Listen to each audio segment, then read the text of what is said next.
Good evening and welcome to the South County Fire Board of Commissioners Special Board Meeting for June 9, 2026. I'll go ahead and call us to order and ask everybody to please stand for the Pledge of Allegiance.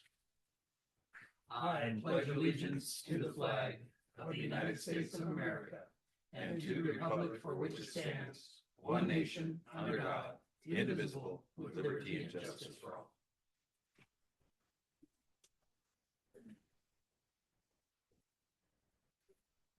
Okay, board members, you have in front of you the draft agenda. Chief, I don't think there's anything else for the draft agenda. Anything else for the draft agenda? If not, I'll move adoption of the agenda as presented. Is there a second? Second. Second by Commissioner Wonkelman. It's been moved and seconded to adopt the agenda as presented. Is there any discussion on the motion? Any discussion on the motion? If not, we'll move to a vote. All in favor, please say aye. Aye. Any opposed? Passes unanimously. That takes us to item number 4, which is approval of the meeting minutes. And this evening in 4A, we have the May 12, 2026 work session and May 19, 2026 regular board meeting minutes. I will move the adoption of those two sets of meeting minutes. Is there a second? Second. Second by Commissioner Wonkelman. It's been moved and seconded to adopt those two sets of meeting minutes. Is there any discussion on the motion? Any discussion on the motion? If not, we'll move to a vote. All in favor, please say aye. Aye. Any opposed? Passes unanimously. Thank you. And that moves us forward in the agenda to item number 5, which is public comment. I'll start first in the room. I've got a list of some folks that have signed up, and then we'll go to our Zoom platform second. So starting first in the room, I've got Barb Heidel. Ms. Heidel, if you'd please come forward to our, just make sure that the microphone is on there at the table. Are we all set?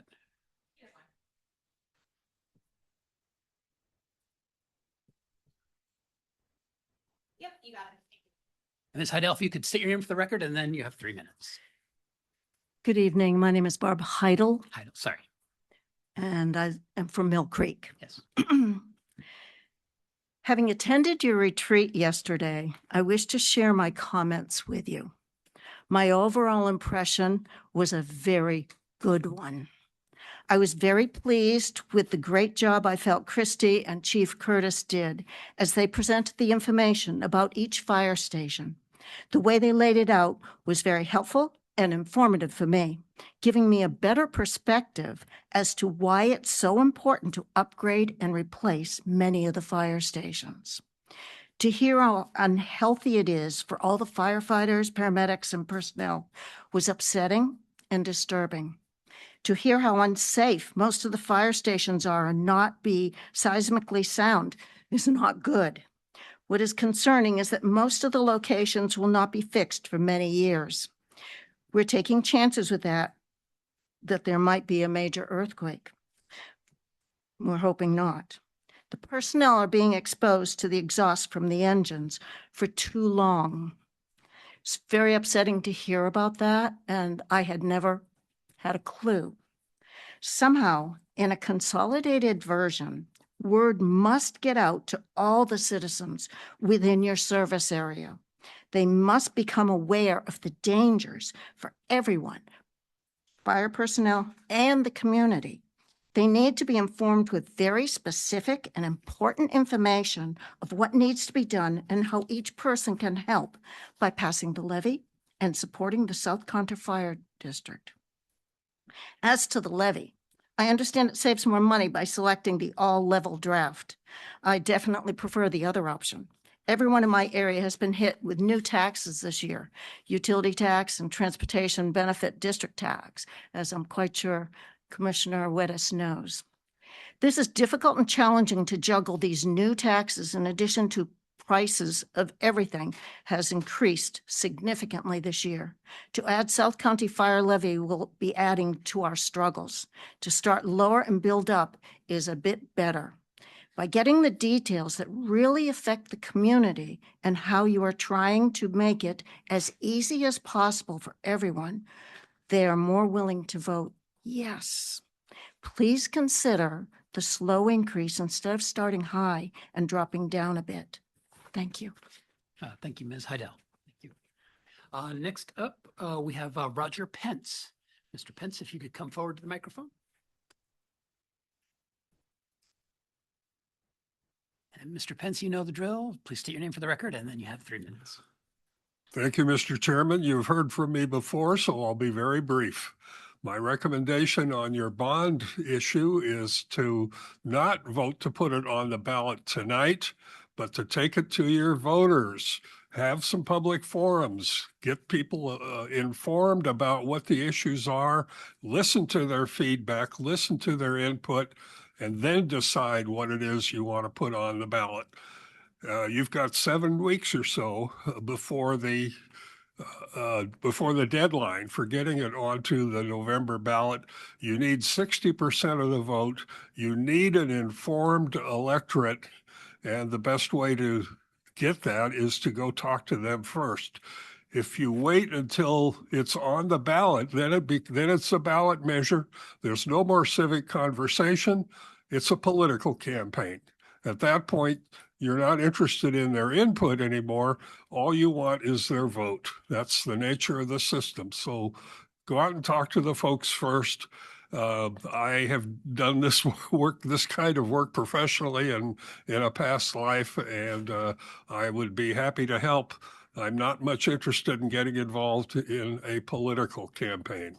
Thank you. Thank you, Mr. Pence. Next on our list is Penny Coyne. Ms. Coyne, please come forward to the microphone.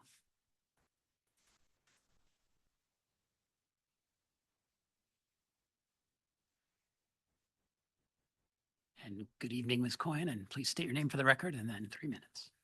Good evening, commissioners, staff, guests. My name is Penny Coyne. I'm a resident of Snohomish County, and I apologize. I have a little bit of Zoom blindness from yesterday. I wasn't able to be here in person, but I did start with you at 9 and I ended with you a little after 8 o'clock last night. And I want to congratulate you, chief, staff, administrative staff, everyone who is here, commissioners. It was an amazing time for me to watch from afar and looking at it from a civilian's point of view, looking at it from 35,000 feet as opposed to being right here on the ground, because I'm not a resident of the RFA, so I do have a different perspective. As you know, I work with South County Fire, I work with Everett Fire, I work with Surfer, I work with Everett PD, I work with Snohomish County Canine Foundation, I work with Support 7, and all of these organizations I support in some one way or another. And it's important to me to see progress. And yesterday and last night was a classic example of progress in motion. So congratulations to all of you. And your presentation to the Mukilteo City Council was flawless. Chief, you nailed it. That was a grand slam. So thank you. Commissioners, best of luck in your vote today, if you choose to do so. And whatever you choose, as long as I'm here, you will be supported. Thank you for your time. Thank you, Ms. Coyne. Next, let me turn to Ms. Blankenship and see if there is any request for public comment on our Zoom platform. There is no one. There is none. I'd like to come back one last time to the room to see if there's any other request for public comment here in the room. And if not, thank you. We will move forward then in the agenda from public comment to item number 6, which is the fire chief's report. Good evening, Chief Maxwell.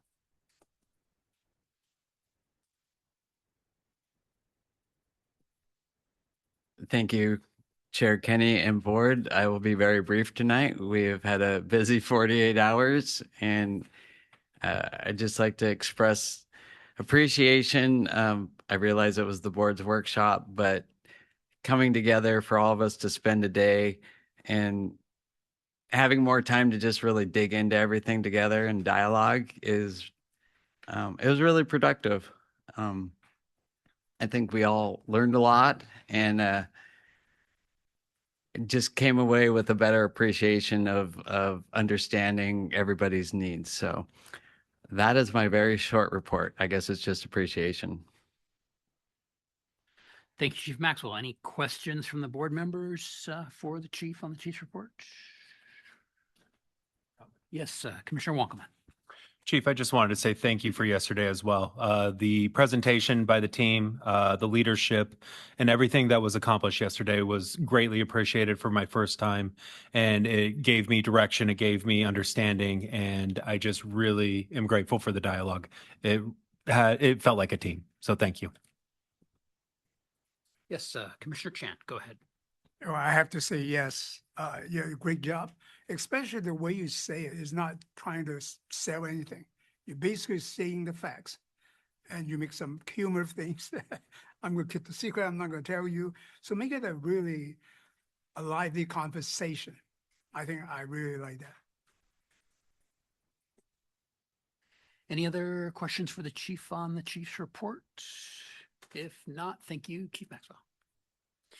All right, that moves us forward in the agenda then to item number 7, which is the union report. And we have Britton Kinder with us from the Local 1828. Good evening. Yes, hello. Good evening. Thank you, Chair and other commissioners and guests. I would like to thank the board for your careful deliberation and discussions towards the bond measure. Other than that, we have nothing else to report from the union side, but happy to take questions. Any questions from the board members? No. Great. Thank you. And thank you for being here tonight. Thank you. All right, that moves us forward on the agenda then to item number 8, which is capital facilities plan, and starts first with 8A, which is the capital facilities bond election resolution. Let me start with Chief Maxwell and Director Veely to talk generally about the issue. Yeah, thank you, Chair. I guess I would just like to kind of how we got to now to frame this up. I've been thinking about this. We're all thinking about this a lot. I mean, I really believe the more we talked through yesterday, this journey started 60 years ago. And for some, we were in the middle of the Vietnam War. The Beatles were the popular music group at the time.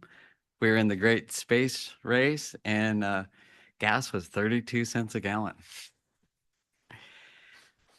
We were a small department with volunteer firefighters at that time.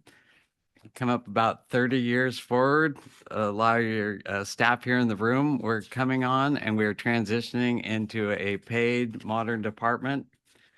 Fast forward another 15 years, and we started to get more sophisticated and started to have standards of cover and became sophisticated in where do we need our stations for the best response. And we were growing into a metropolitan area, traffic getting thicker and buildings getting higher. And then about 10 years ago, we embarked on developing the capital facilities plan to complement our standards of cover. And then for the last year and a half, almost 2 years, we've dialogued with the board and watched the board dig into where we need to go with capital facilities plan to take care of our community. Yesterday, we had, like I said, incredible dialogue, station by station, discussing the challenges with each. And it brings us to where we are here tonight. And I will pass that over to Director Bailey. Thank you. Thank you all for the discussion yesterday as we went through all the parts of this plan. The capital facilities plan that we are discussing would touch every single person across the Regional Fire Authority. So it is an important decision. We're talking about replacing 6 stations, doing very much needed seismic and safety improvements at 4 stations, and building 4 additional stations that would keep up with the growth, which we've seen a 30% increase in our call volume over the last 10 years. So staff does recommend that you adopt the resolution.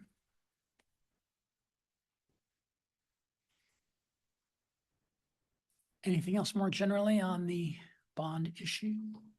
No? Okay, well, let me turn it over to the board. Any questions for Director Veely or Chief Maxwell on the bond issue, or any general comments? from the board members? If you wish. Commissioner Walkeman, go ahead. As everyone knows, this has been a very challenging conversation for me.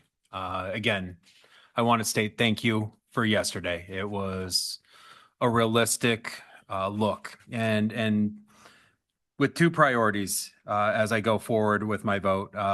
First is making sure that we're taking care of those who are responding to the crisis in our communities.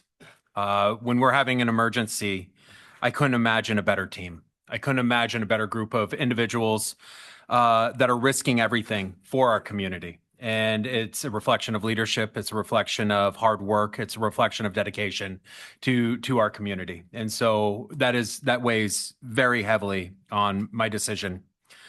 At the same time, I want to make sure that we're taking care of the community. And there's been concerns. Obviously, I'm the new guy on the commission, and I've had a lot to catch up with. I've had a lot of conversations.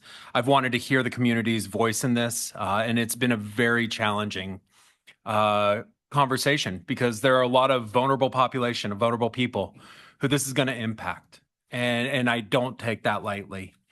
And so as I move forward with the vote, I just really want to say thank you for the work that you've done, for the continued effort to bring this, and the fact that we have those who are willing to risk everything living in ecosystems that could cause harm, cancer, the diesel. I mean, the fact that we're there is just something that I hope the community can understand when we come to the final vote on this, and that we're doing the best we can. And it's a tough situation for everybody.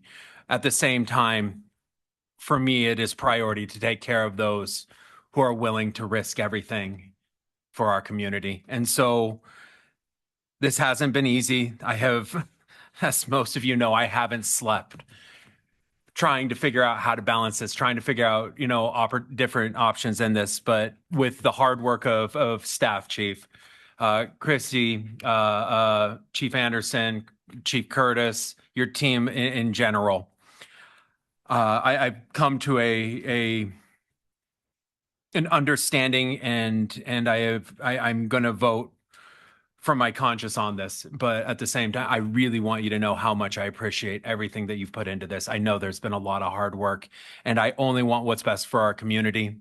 I only want what's best for our first responders. I only want what's best for everybody. And so thank you. Any other general comments or questions? Commissioner Wittes. Thank you. I understand Mr. Pinson, what he's saying as far as, talk to the public first, do that. But having 37 years on that side of the table, the staff cannot really act if the board doesn't. And that's why I think it's so critical that the board does, because the staff can't really go out in the public. They can't go out and talk to the people if they don't know what it's going to cost, how much money it's going to be. Is the board really going to make that decision in 2 months from now? And I think that's what put the burden on us, that we have to go through this process, even though if it's not well liked. The resolution has a component in there to send it to the vote. However, it's got all the other pieces to it that the staff need to be able to go out and present it. Thank you. Sure, Commissioner Fernhoff, and then Commissioner Fernhoff. Yeah, good evening. I just wanted to raise a point, and that is, like Commissioner Walkeman and my fellow commissioners, we struggled with the components of this, the timing. What did this mean as far as impact to the community? And at one point, I actually agitated for a plan B, a plan C, et cetera. But in realizing exactly what that meant scaling back exactly what we were intending to do, which was make our fire stations safe, make our community whole. And in that realization, I realized that if we scaled it back, it was quite likely that some part of our community would suffer from having not received upgrades, not received the service improvements, but yet carried the full freight of the bond measure if it passed. So in so many ways, I look at this as an opportunity, because the bond measure, just because we're talking literally within the framework of the plan that was given to us, only addresses 10 stations. Really, it touches every station in our community. and we'll have those infill stations. So in so many ways, I see this as an improvement, and this is not an absolute. We're sending you a bill tonight. Once we say yes, all we're doing is we're giving permission to put it on the ballot, so you can say yes. You can say yes as the community. Thank you. Commissioner Chan. Yeah, actually, I'm glad that we delayed from May 19. We're supposed to vote on that day. I think it's good that we have this, yesterday's the retreat, really get into details.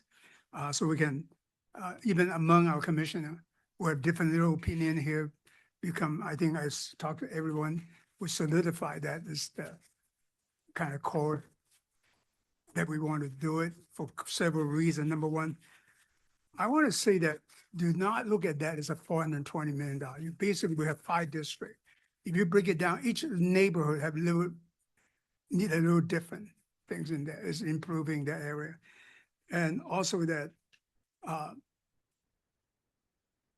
this is bear out because we go over 20 years. So later on, if even the new buyer, the new people, they still have to buy a house, they still continue paying that. So you're not one time paying all this. And I would also consider it as an investment. It's an investment to save your life, an investment in protecting your property. Because we cannot deliver service with our proper station with it. So it's part of the service that you get. So I hope that everyone understands that. And also too, we have been looking at this for 10 years already. We continue changing. We really scrutinize every single, with the map and everything else. Is that really better there? It's very careful. And then now finally we have to say we need some resource to do it. If we do not do it, everything will cost more and even difficult to get land. So this is our only opportunity. I hope you guys understand that. And also one more thing, we commissioner do not get exempt by the tax. We have to pay the same tax. So we are also a taxpayer working on this. Thank you. Next up, Commissioner Rowland, go ahead.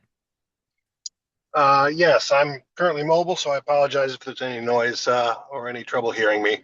I do want to say I appreciate all the comments that have been said by fellow commissioners.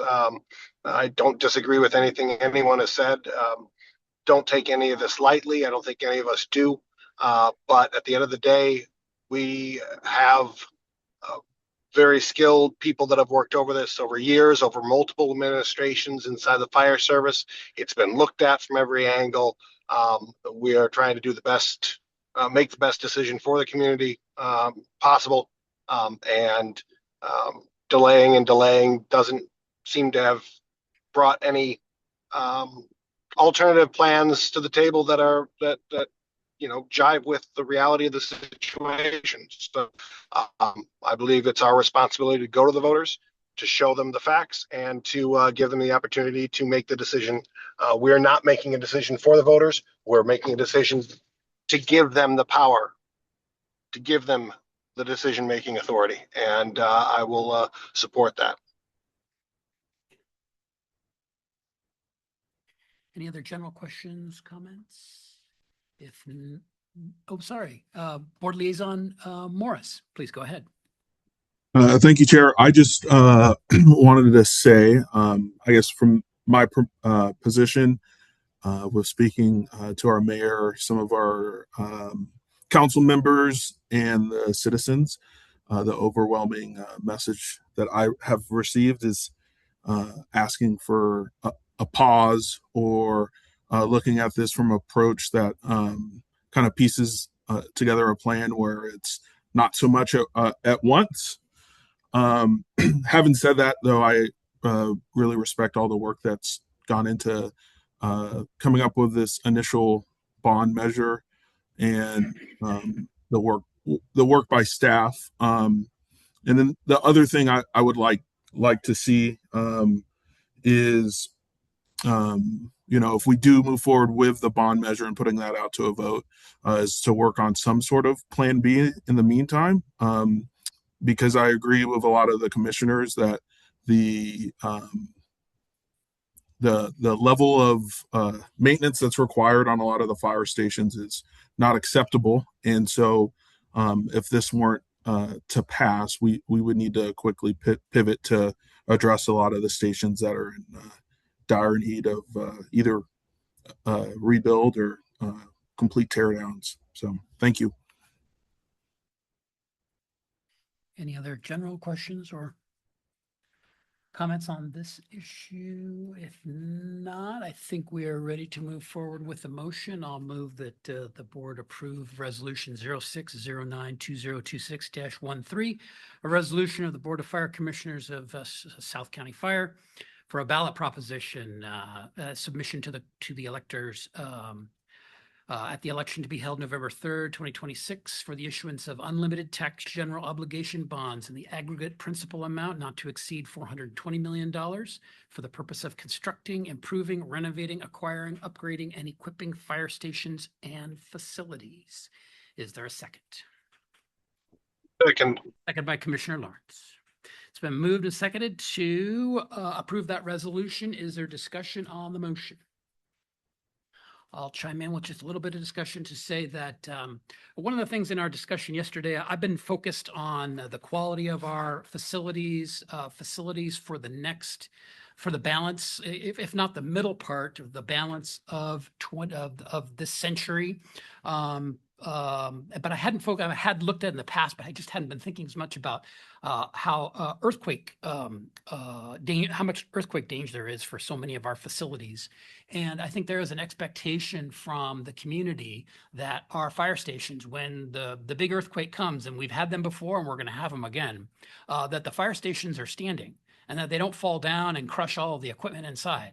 Because if that happens, it's not going to do anybody in the community any good. Those buildings have to be standing, because on day one after the earthquake, people are probably actually going to be sleeping in the fire station, like sprawled out in the fire station from the elements. And we're going to need to provide service from those fire stations. So having them be earthquake proof or earthquake resistant is really important for the community, because it's coming soon. We just don't know when. We have to be prepared. That's part of what we do.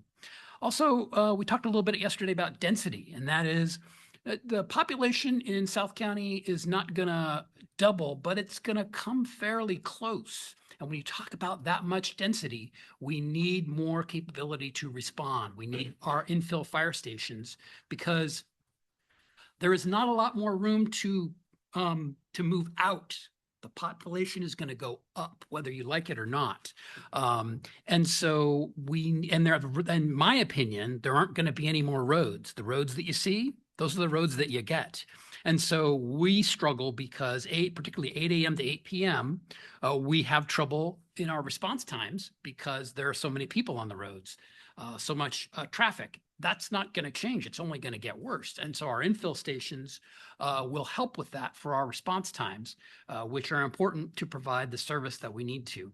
And then, as I had mentioned, one of the things I've been really focused on is the quality for our firefighters. We need quality facilities that are appropriate for modern fire service. And I think that this plan, which is not like, this is all not happening next year. This is a 10-year construction project paid for with bonds over a 20-year period of time. This is a significant investment. It's a long-term plan that's going to provide a right size and provide the facilities necessary to provide service to the community for decades to come. And so I think it's something we've been working on for a long time. It's time to take the plunge and ask our bosses, because this only puts it on the ballot. It doesn't make it happen. Ask our bosses, are you willing to support the firefighters in this investment in the community? And I think it's time to ask that question. And so I urge a vote yes on the motion for the resolution. Commissioner Chan, go ahead. Yeah, I want an additional, I know a lot of comments say, why don't we break it down this many station first and then 5 years later do it. But because we have 5 districts, every single one has to be presented. Otherwise, if we said only this district has one and the other don't, then become inequality. So that's the reason we need to put it out all together. And then also prove to you, we haven't asked any money for the last 20 years.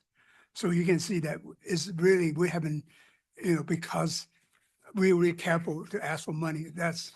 Is unlike other entity, school district, they ask you every 4 year. But we're planning to, hopefully, we don't really need to ask you again the next 20 years. Any other discussion on the motion? Commissioner Lawrence. Yes. This organization has been a frugal, cost-effective organization, work within a budget, where we have the lowest operating cost of any fire service in the area. We have the best service probably in the nation.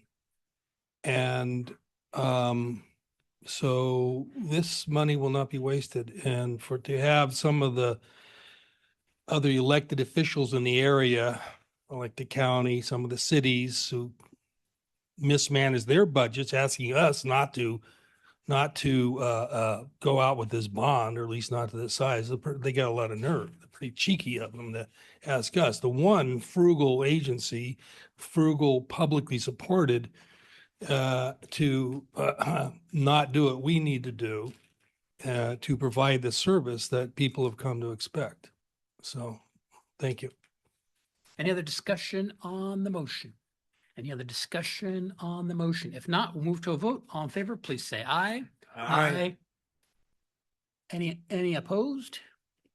Commissioner Rowland, how do you vote? I didn't hear. Commissioner Rowland? It frozen there. Commissioner Rowland?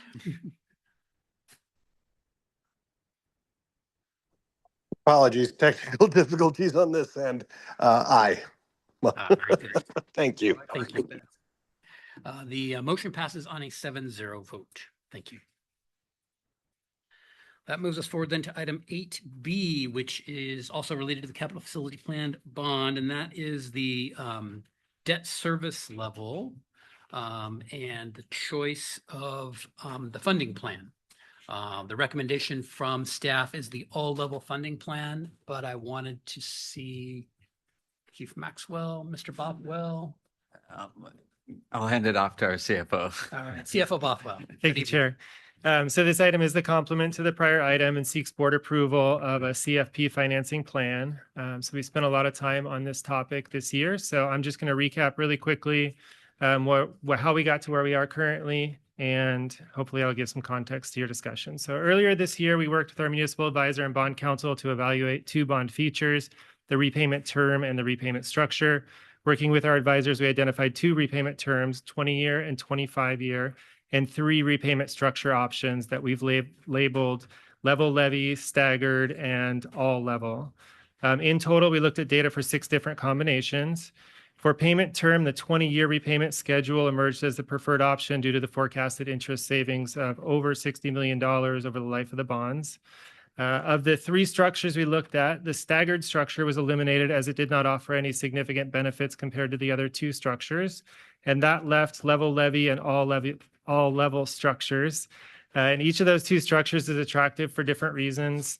The all level structure is forecasted to save $50 million of interest compared to the other structure, making it the lowest cost option available. The level levy structure is forecasted to have the lowest initial cost to property owners. The annual property owner cost does, however, increase over time, but slowly with the rate of inflation. And that structure does result in a higher total interest cost. So earlier, the all level structure emerged as a staff recommendation simply because it represents the lowest total cost. When we left this topic a few weeks ago, the board informally signaled that it was in agreement with the recommendation, but both options are still on the table as you consider taking action on this. And that's the introduction. Thank you, Chief. Anything? I don't have anything to add on that. Any general questions? Yeah, Commissioner Wittes, go ahead. Thank you. I handed this out. You take a peek at that. And I apologize, I did it this morning, so it was rather quick. And just if you look at the first page, we got this is just recent. So that's our assessed value of our neighboring areas, our self unincorporated area. So you can see the values of the homes we have.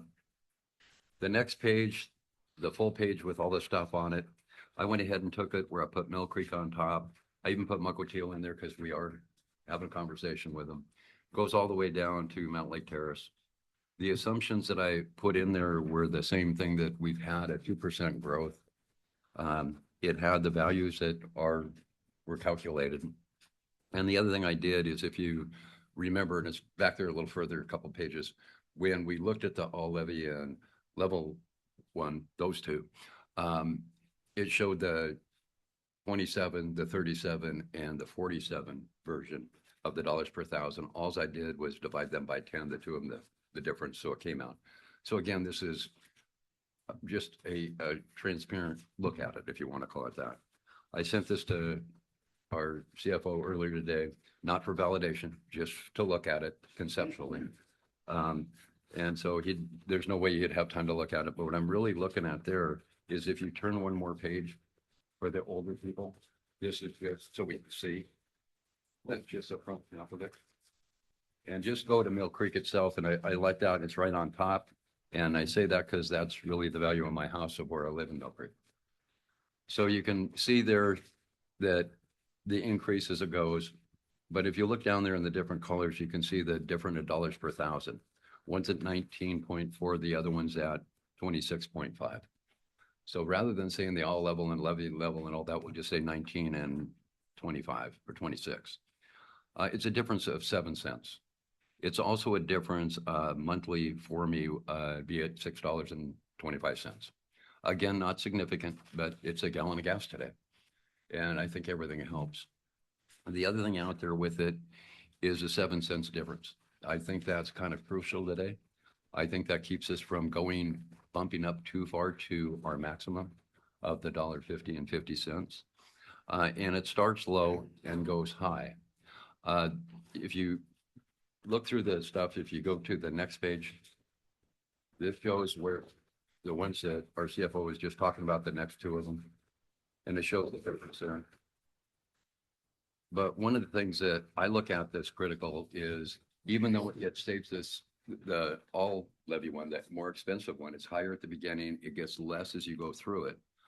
But you're paying substantially more right to begin with. You're going to cost more in the other one with interest rates. It's going to cost about $50 million. For my property, that's going to be about $500 over a 20-year period. It's not much that I pay less now and pay a little more later. The $500 won't even take effect till the second 10 years, basically. And 10 years from now, everybody should be making a little bit more money. Hopefully the gas prices go down, but currently they're not. So what it comes down to is, if you go to the page that basically looks like that one, and that just shows our taxes today, where we're at.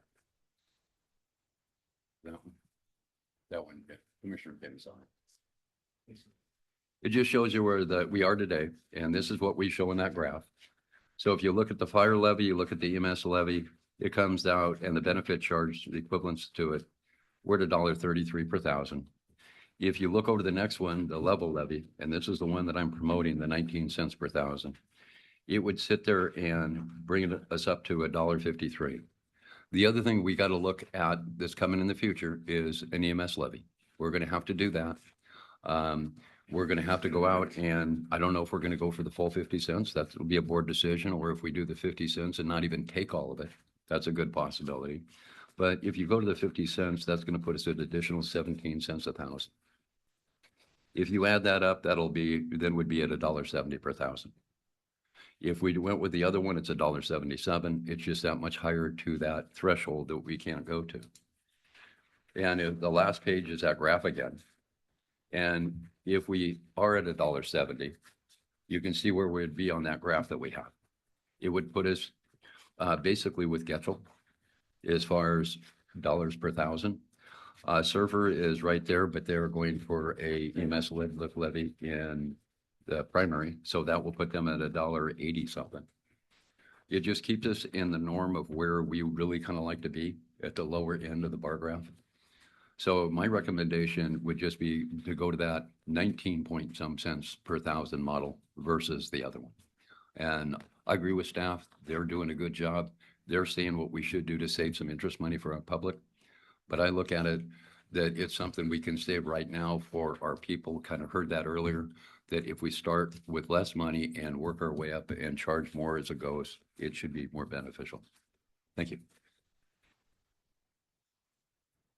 Commissioner Wittes, I take it you're conceding that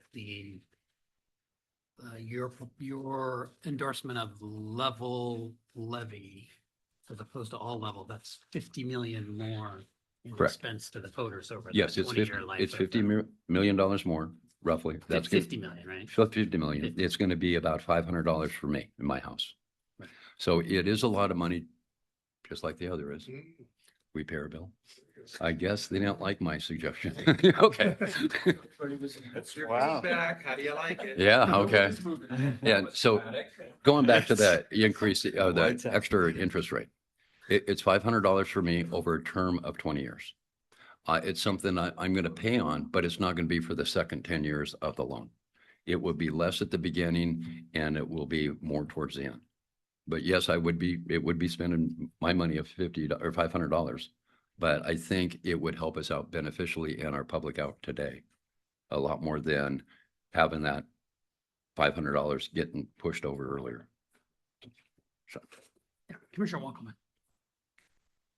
First of all, thank you for this research. As we know right now, and I can't only speak for myself, is I'm feeling tax fatigue. This has been the challenge. A lot of vulnerable populations, especially those that are very much struggling to make ends meet, is increasing in our community. And so, you know, Commissioner Wittes, I really appreciate this analysis of the level levy. I understand that it does ultimately cost more for this. At the same time, right now, today, our gas is higher than typical. We're being asked to pay more for food. We're struggling in so many different ways, and I can speak from experience in this. What I have isn't going as far. And so to find a little bit of relief in this now with the hopes that the economy strengthens in the next 10 years, with the hopes that we are able to regain that you know, economic vigor where economy is coming in, where our dollar is going further, is really important, but that's not today. And so any way that we can possibly give a little bit of reprieve, even if it costs more in the long run, is where I also sit and support. And so I put my recommendation between with the level levy.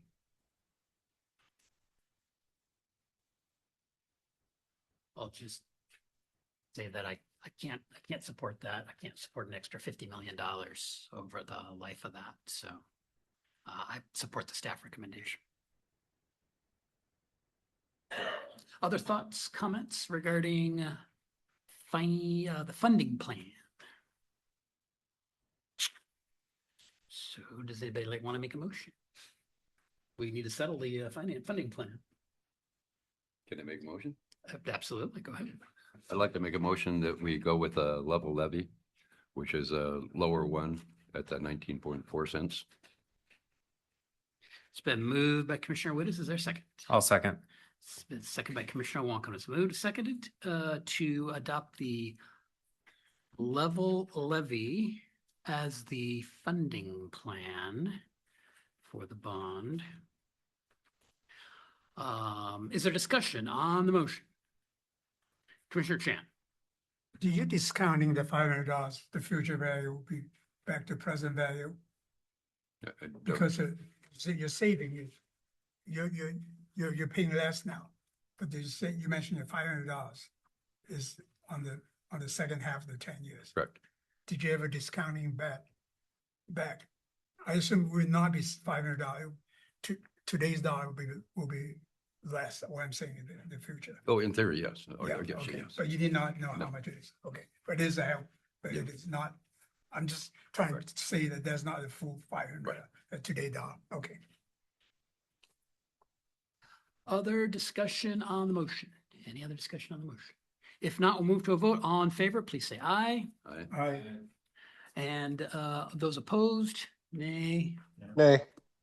Commissioner, so the motion passes on a 4-3 vote with Commissioners Fernhoff, Kenny, and Roland voting no. Motion passes. Thank you. Thank you. All right, that moves us forward then to, we have one more item related to this. It's 8. Actually, why don't we actually just discuss it now? 8E, which is the pro-con committee, because that'll be the last of our bond-related issues. Then we'll move on to Station 22. So 8E is the pro-con committee process. Director Veely we've talked about it a little before, but now we're ready to finalize it some more here. So Director Veely. Yes, so the process of determining the pro-con committee would be that we move forward and advertise for a pro-con committee.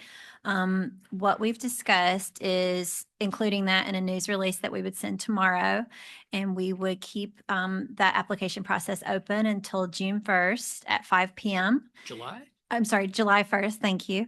And that would give the board time to consider the applicants at the July 7th board meeting and make a decision by July 21st. Now, July 21st is the last possible date that you could select the pro-con committee in time to make the county's deadline of August 4th.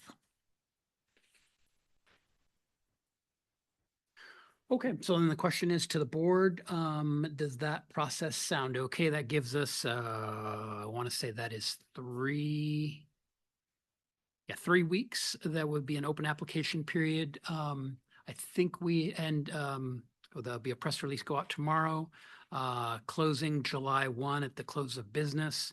And that gives us time then to consider the initial applications at the July 7 meeting, which won't be a huge issue if there aren't a lot of people that apply, but if there are a lot of people that apply, I mean, just imagine 30, 40 people apply, we're going to need to talk about a process to winnow that down. That gives us time then on the 14th to settle on the process or settle on the process at the 7th, but you'll have the applications on the 7th. Sort out the process if it's necessary, hopefully resolve it on the 14th, but then that final backstop date of the 21st for final determination, and we'd have to set the 3 members of each committee by the 21st. That essentially gives us 3 meetings to resolve it. And we just don't know, will there be a lot of people, will there not? Past experience of levies with South County Fire has been not a lot of people apply, but anything's possible, so we have to be prepared. So what I wanted to see if there are other ideas, or does that sound okay as our process going forward? Commissioner Wittes gives the thumbs up. Any other thoughts, comments? Not seeing any objection to that plan. That'll be our plan for the pro-con committee application process, and then we will address the applicants, those who apply at our first meeting in July 7, and go from there. Thank you very much. Thank you, Director Veely. All right, let's go back then to item 8C, which is the Station 22 bid process and construction for discussion with Chief Curtis. Good evening. Good evening, Board Chair, Commissioners, guests, staff, and liaisons. I'm before you this evening with a resolution, misspoke, agenda bill for discussion on the Fire Station 22 bid process, construction, and consideration for awarding the bid. I'm joined by our design team, Brian Harris from TCA, and Andy Bailey from our owner rep consulting firm, Concertus. So as we go through the process, I will give a very high level, and then I'll turn it over to them. We do have a PowerPoint that will go to that, speak to that as well. So in a minute, I'll share that screen. So what I want to do is I want to remind the board, how did we get here today, and go through the steps of the process for Fire Station 22. We originally purchased the property in February of 2023. In order to make the property safe, we removed a single-family house and we prepped the property for consideration of a fire station. The board then gave approval for staff to go out and start the design work and preparatory work for constructing Fire Station 22 off of North Road. This station's located at 18717 North Road, which is just south of the Linwood High School. After we removed the property, we then worked with, after we removed the house, we worked with our design team from TCA, and we went through nearly 2 years of design and consideration for the needs of the community, but along with that was our permitting process. We worked just over a year with the Snohomish County on a conditional use permit, and we concluded that at the end of 2025 in October of 2025 with the approval, and then we moved into the stage that we're in today, prepped for bid, and then we went out for bid, and we have 5 bidders, and we will be recommending the award to a successful bidder, which will be WG Clark. And Andy from Concertus will talk about that, along with Brian, who will help answer any questions. But before we go there, I'll pause for any board questions. Questions from the board so far? No, go ahead. Thank you. All right. I apologize. I'm having a little difficulty sharing my screen right now. I just want to make sure. Here we go. All right. Okay. Good evening, board, staff. Thanks for having us tonight. We're really excited to kind of describe and tell you about the award or the potential award. First, I want to just review the site so you're familiar with this. This is on North Road, 2.5 acre site. We end up at 12,484 square feet. This is a 2-story building, and some of the reasons for that, not only were site constraints, but one of the prime driving factors was turnout efficiency, making sure that you can get to the scene as quickly as possible. And that has been really a baseline for and kind of foundational decision for these fire stations moving forward. This has secure parking, and I'll dive into the plan a little bit. To the rear of this lot, there are some habitat areas which have all been mitigated and worked through. So the facility has got a small public lobby, no public meeting rooms, firefighter work areas, crew living spaces to really support a crew of 6 long-term. It has 2 apparatus bays. One is a shorter bay, which can accommodate an engine. Second bay is a longer bay, could accommodate medic, tiller, really whatever you want to put in there. But we wanted to make sure that the facility was flexible and resilient over time. And then with any of these stations, there are those support areas. And key to the design was really the health and wellness of the firefighters, operational efficiency, durable, low maintenance, and energy efficiency that was all incorporated into the design. This is a steel structure, so there's a lot of discussion about seismic resiliency, and that's one of the key drivers to that as well. All right. So I'll be tagging on to what Chief Curtis said about the project timeline. Not shown on here was the purchase of the property, but in 2024, schematic design started as well, and towards the end of 24, design development started, which got us to the point of being able to go in for a conditional use permitting and building permitting, and finer tune our construction documents through the better part of 25 into 26. As mentioned, the last 2 months, we've gone through the bidding procurement process.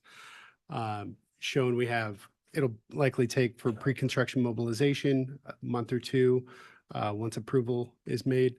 And then our construction schedule is reflected in the documents as a 1 year, 365-day construction schedule. So that leaves us at mid-27. Then after substantial completion, we'll likely have a month or two of closeout to close out the project with documents. Go ahead. Next. So just to go back into the timeline or the procurement and bidding timeline, April 28th, we had our first solicitation. May 4th, we had our second solicitation for public bid. Our mandatory pre-bid walk was on the 6th of May. And May 26th, our bids were due. We opened them up here in this room, which over the last few weeks, we've been reviewing the criteria and making sure that the bidders meet, at least the low bid and the low two we analyzed closer, met the criteria to be a responsive bidder. Which leaves us to today with the recommendation. Actually, if you just jump back, as Chief mentioned, we had 5 bidders. They ranged from $10,170,000 to $11,877,000. Our engineer's estimate was $11.8 million. So it's sizably below what our WG Clark's estimate is, sizably lower than our cost estimate that we had prior to bid. Go ahead. There we go. So our recommendation to the board for approval is the lowest responsive bidder of WG Clark. This recommendation comes based off of the criteria that was listed in the spec for all bidders. These are some of the examples of the items that that qualifies them as a responsive bidder. Experience on similar projects of the same size and delivery. Subcontractor submission criteria being submitted. Positive references and verifications. We actually, between TCA and Concertus, we spoke to a number of the references that they provided and checked. They had to be in good standing with L&I and the Department of Revenue for the Washington State. And they have a good safety record and no claims. So I'd like to add on to that in addition, we followed our purchasing and procurement policies, and the criteria that we focused a lot of attention on with these bidders was the number of public facilities that were publicly bid, municipal type structures, dollar amounts that they had to meet a threshold in a certain amount of time. So it was very concise, it was very well thought out, and it had gone through very thorough legal review with our attorney at Rich Davis and his team. Spent a lot of time vetting out and evaluating the bidding material prior to public announcement. Commissioner Fernhoff. Yes, thank you for the summary and the recommendation. How many fire stations has this outfit made?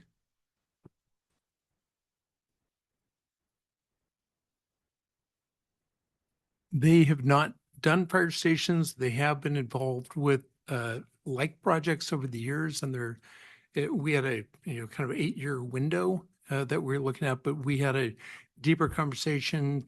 For example, they worked on the Seattle training facility, which has apparatus support facility, like a small fire station, training facilities, and what have you. Thank you. I did kind of want to follow up with that and ask. I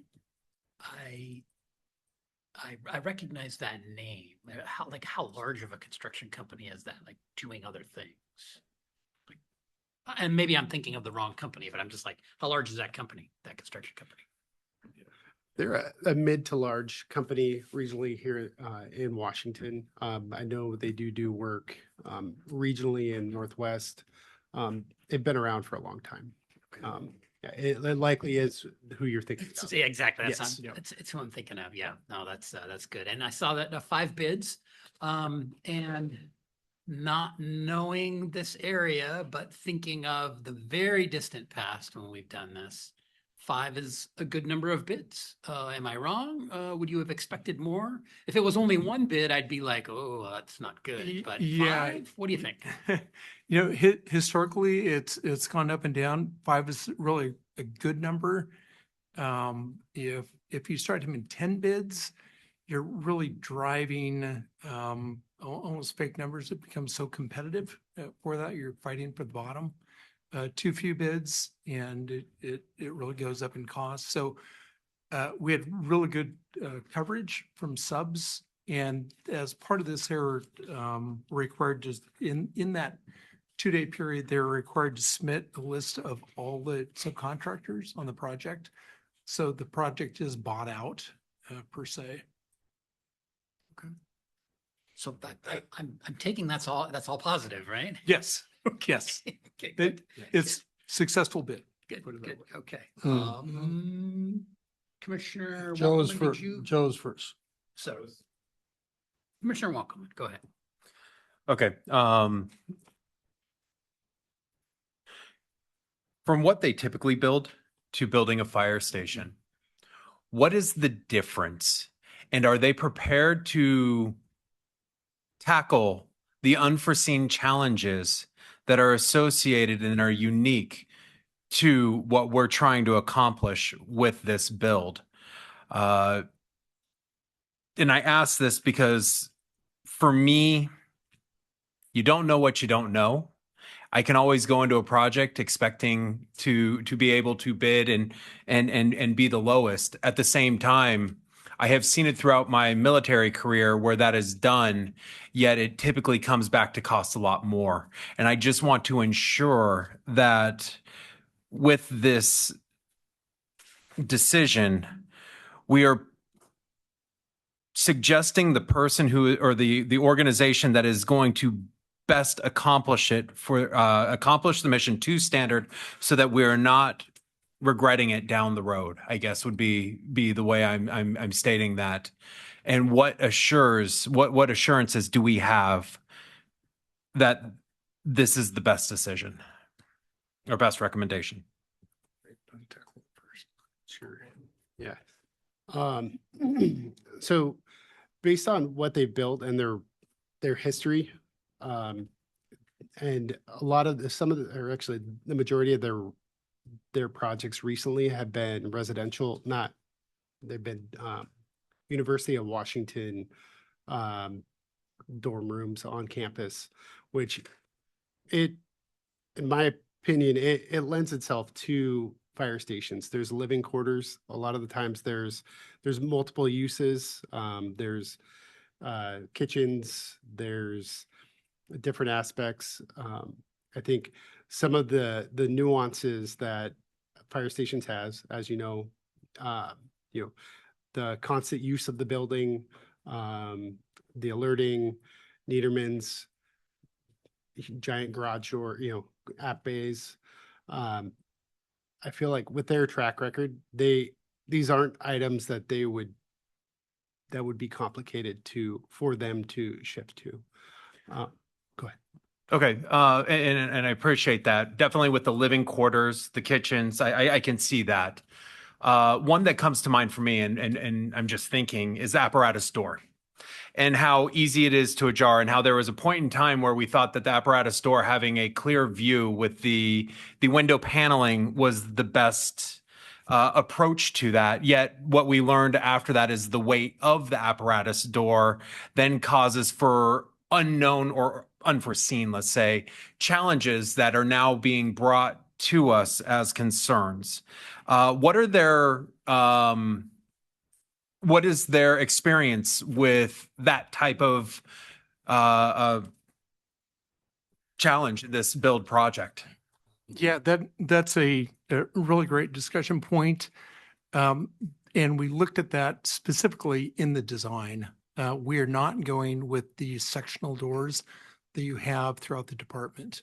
What we're using is a high-speed coiling door It's installed as a single unit. There isn't the adjustment in the springs and the breakage factor. These are installed in a lot of car dealerships. They're installed in a lot of garages that you see, underground parking garages. And the intent is to, and was to simplify that as an installation. So that alone has alleviated a lot of the headaches that you've seen. And they do have certified installers for these types of products. I'd like to add on to that, Commissioner Wankelman. We visited neighboring agencies, specifically Kirkland Fire Department, that has had successful operation with these high-speed coiling doors. And what was one of the most interesting aspects to the design function of these doors is our response or turnout time. We have fire stations now where I feel like it takes a minute for the door to fully open, but we're talking upwards of 40 seconds for a door to fully open. It is a slowdown. These doors are open in less than 10 seconds. They're high speed, but they don't close at that speed. They close with a safety factor in mind, but they are open. That opening, which is roughly 14 to 16 feet tall, is opened and clear within 10 seconds. And then that's a self-contained unit, as Brian spoke of. And just real quick, they're seismically stable. Yes. Yeah. Commissioner Lawrence and then Commissioner Rowland. Commissioner Lawrence. Would this fire station 22 be classified as light commercial, or what would you call it? No, this is a Category 4 building, so it's an essential facility designed to the level of, say, police department, hospital. So it's designed at a higher level to address those seismic forces. Okay. Someone I know in the industry says it's kind of a slowdown right now, and business is a little slow for construction. Is that why we got the 5 bids? And maybe we got like, because of the timing of it, a really high quality builder for less bucks? Yeah, it's interesting. That's a question that we asked because they're low, and why are they low? And W.G. Clark is a mid-sized firm. Things have slowed down. They're looking to keep people employed for when things change in the market. Yeah. They also feel as though they can accelerate the schedule. No promises, but that's part of what their thinking is. So we got lucky, the taxpayers got lucky, and we got lucky. Thank you. Commissioner Rowland, go ahead. All right, so 5 bids. You guys went through a scoring system. You ranked them 1 to 5. You brought forward number 1. Of the 5, how many have experience doing a fire station construction?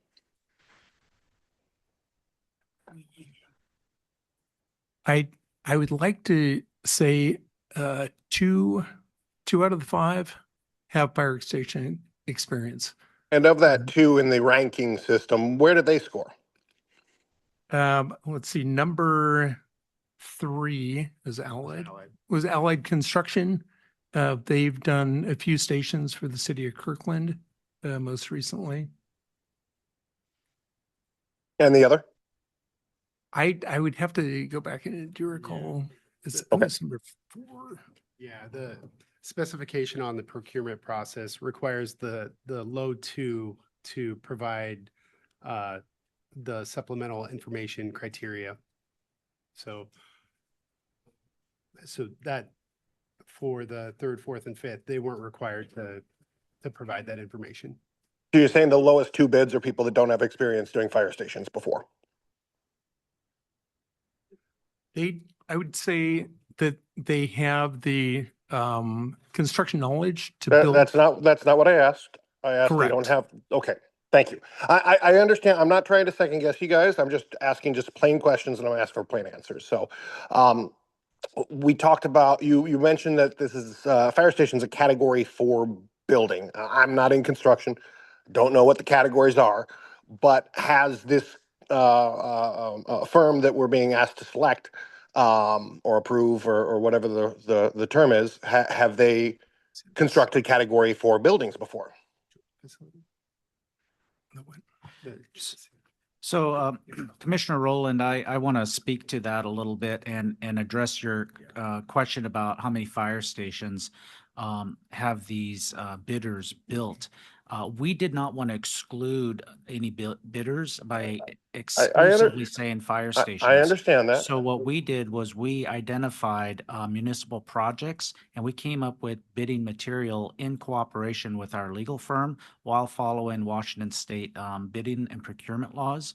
And we have obligations to award the bid to the lowest responsive bidder, in which case that's where we are today.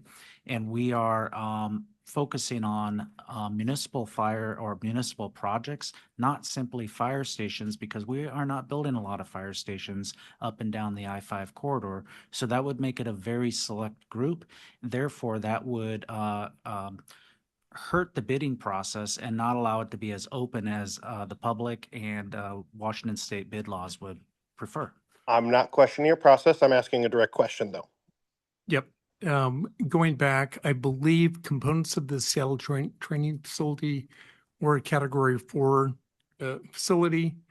Additionally, really the key difference is the engineering. So what kind of reinforcing goes in it, what type of concrete footings, what type of steel connections. So it's really a fabrication issue in terms of how the building is detailed. So whether or not you're designing a steel building that's not Category 4 and Category 3, for example, it's just a difference in terms of how robust the steel is and how robust those connections are. Understood. Again, I'm not questioning the one that you brought forward or the process or anything. I'm just asking direct questions in response to my fellow commissioner's question to try to ascertain any of the risks that would be involved with selecting a firm that didn't have experience doing these types of facilities before, since we have a category kind of level to tell you complexity. Now, granted, some of this is on the back of the architect, but as a architect in a non-construction field, what the architects and how it's built often depends on the engineers that we employ to go and build those things and follow the plans and to understand the whys, wherefores, and to be able to supervise subcontractors that they use throughout the process. So that is where I'm coming from with any concern I have or any questions I have.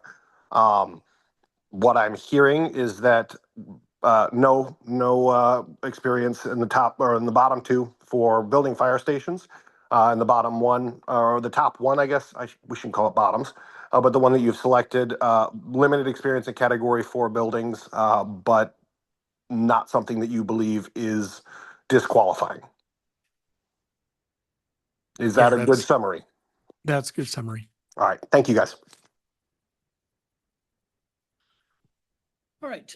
Did you have anything more like presentation wise that you wanted to say about the bid or the process where we are now?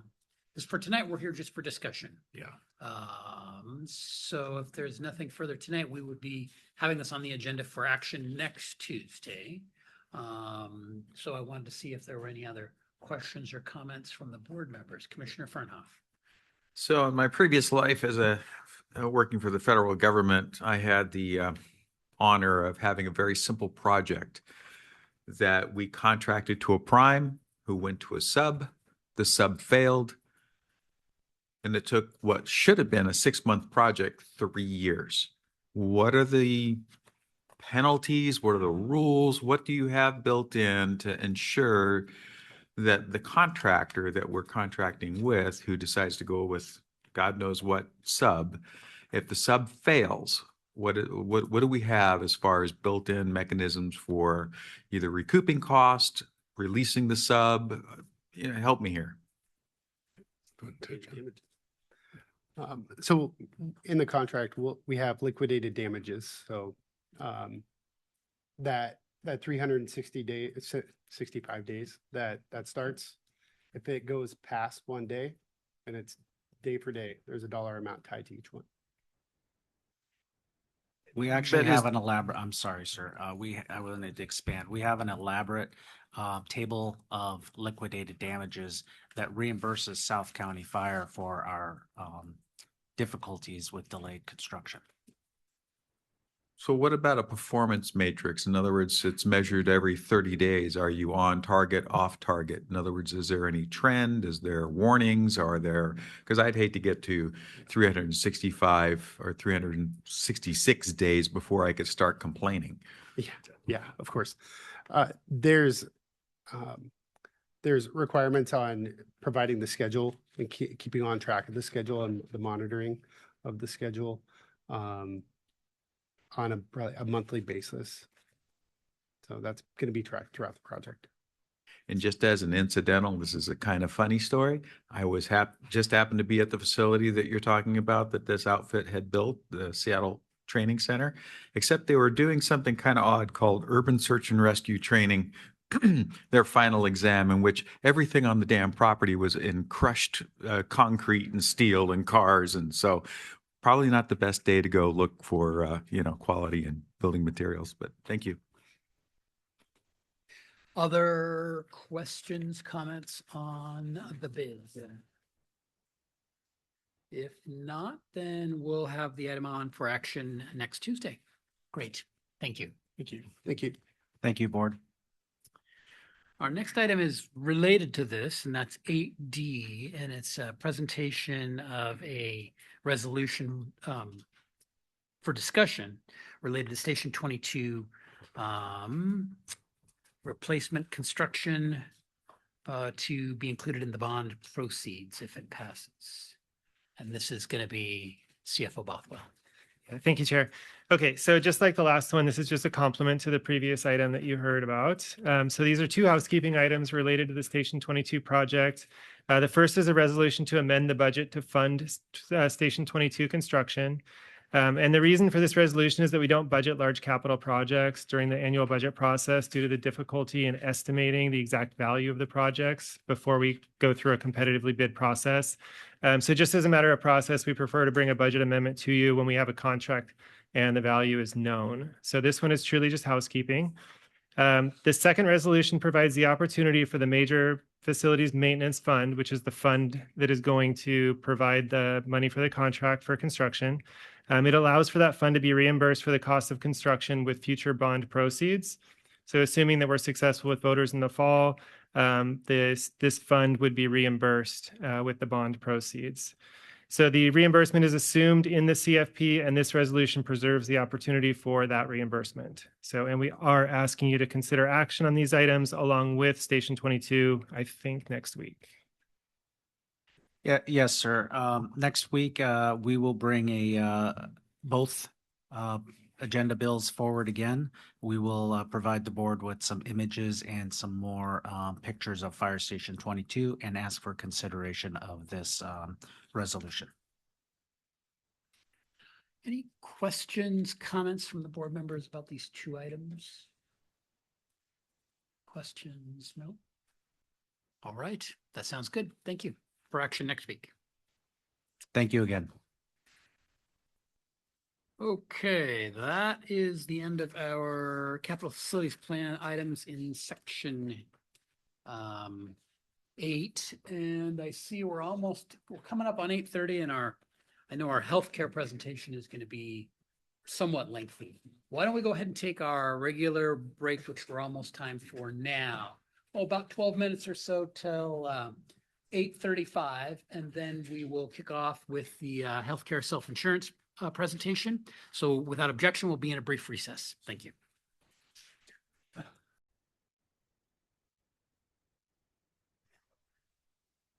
All right, we are back on the record and resuming the board meeting from our recess. Up next is section 9 and 9A, which is our 2025 healthcare self-insurance plan performance. And we start with our CFO, Chris Bothwell. Thank you, Chair.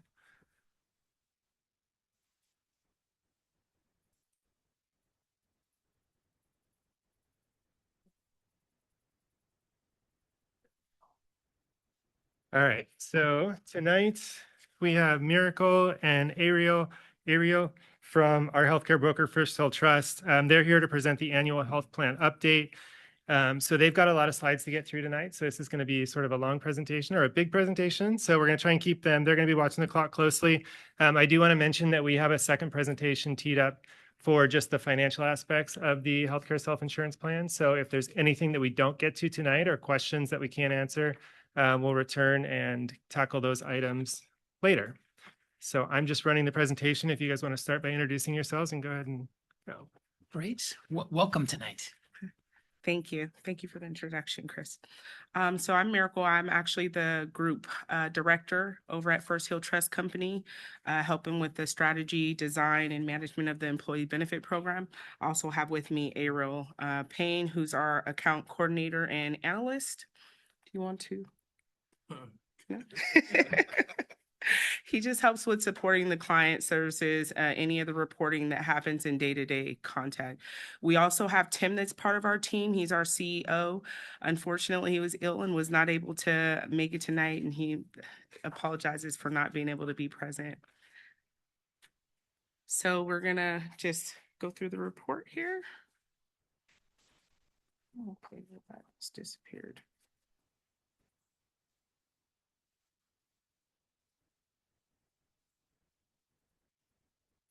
So today we're going to provide an overview of the plan's year-to-date performance for the 2025 year. We're going to review historical performance trends from 2020 through 2025, showing the stability of the plan. Compare the self-funded and fully insured plan structures, and share some of the strategies and initiatives that we've been working on to support long-term plan stability and cost management.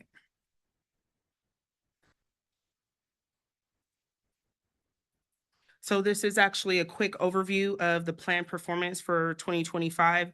It just shows continued growth in both the employees and total covered members, along with overall increase in plan spending. While costs per contract, which is family, are running higher than the national average, this is largely driven by plan richness as well as a rise in high cost claims and what we call shock claims, which are claims that are over $25,000. Majority of the spend remains concentrated in your members that are under the age of 60, while preventative care utilization has remained consistent year over year.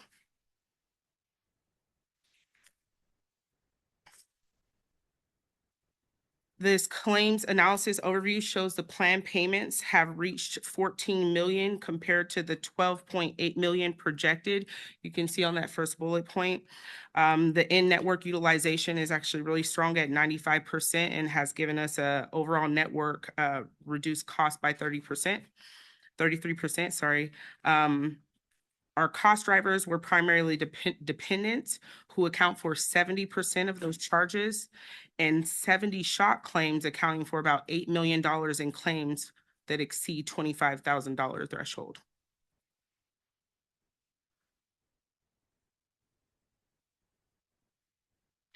Right here, we have our prescription summary overview. We're going to take a look at the prescription spend. So the prescription cost increased to 2.6 million, which represents about 23% of the total plan spend. It's driven largely by high cost medications. While you can see on there that the generic make up about 89% of the utilization and they help to keep the cost low, the specialty drugs account for less than 1% of that, and they account for 60% of the total prescription cost.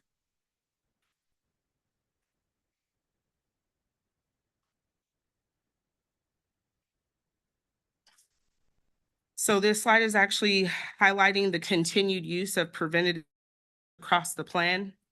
The preventative care visits have increased 6% compared to 2020, which is an initiative we've worked really hard at. We maintain that strong participation in preventative screenings and annual visits are very important. Helps with early detection and routine care, and can help improve, health outcomes and manage the long-term care cost.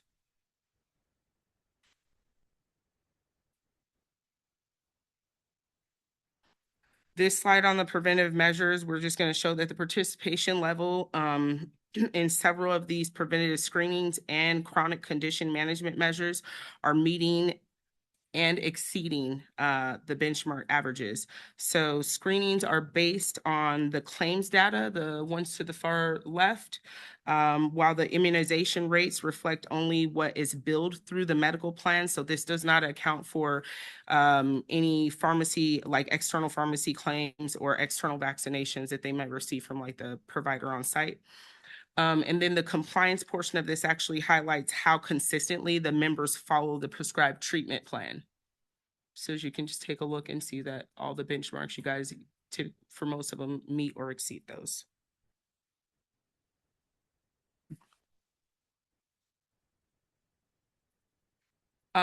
This slide right here highlights the top conditions that are driving the plan costs. With the top left, cancer is at the highest cost condition. And then if you look at the graph below that, it shows that musculoskeletal disorders are impacting the most number of members. It also shows on the right side that a significant portion of the claims activity is actually coming from your younger members, ages 0 to 17, which represent the largest area of the plan payments by age group. Now we've kind of reviewed what the plan utilization and cost drivers are. We're going to take a broader look on the next section, transition to overall plan performance from 2020 through 2025. And what this is going to show is that while the plan has experienced some of these challenging years recently due to the rising of healthcare costs and higher claims activity, the long-term data that we have been able to show and demonstrate overall plan stability and value the maintaining the current structure over time.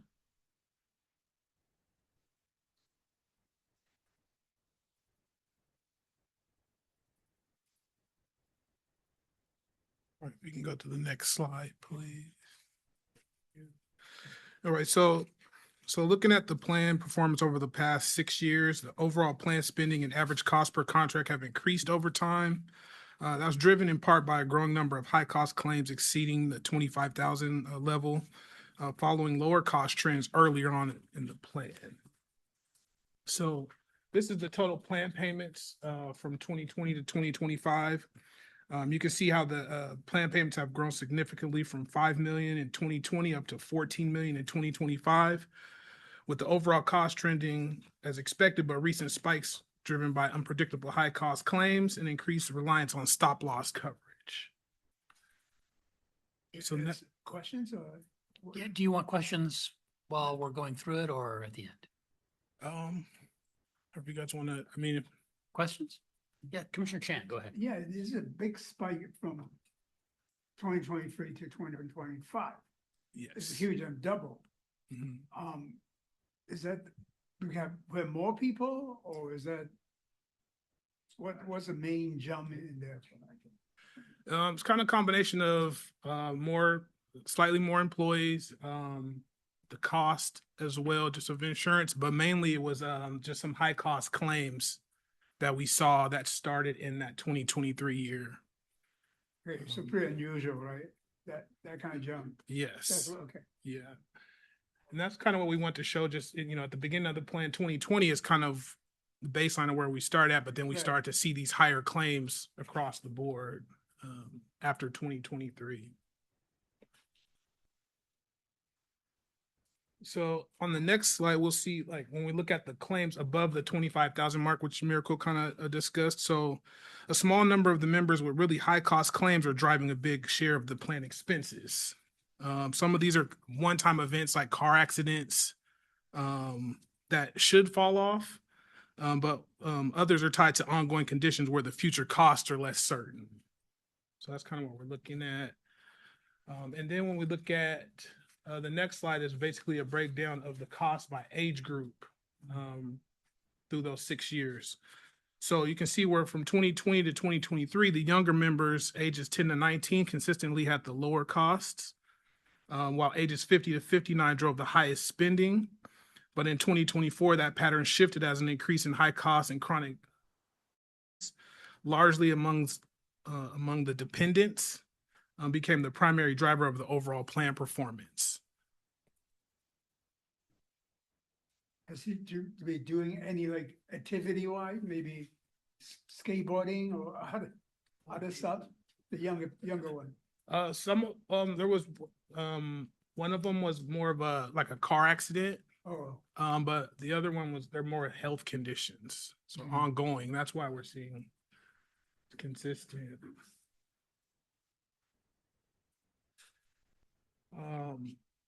What we did though look at is just kind of like the claims, like a forecast of where we're at starting off this year.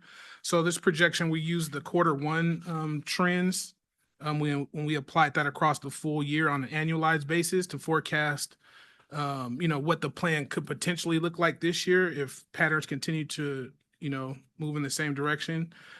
We're at the, it's basically we're at, depending on the claims, because we just don't know how that will fall throughout the year and how things unfold. But basically, if everything stayed to where it was at after the first quarter, we're seeing a drop in the overall claims total.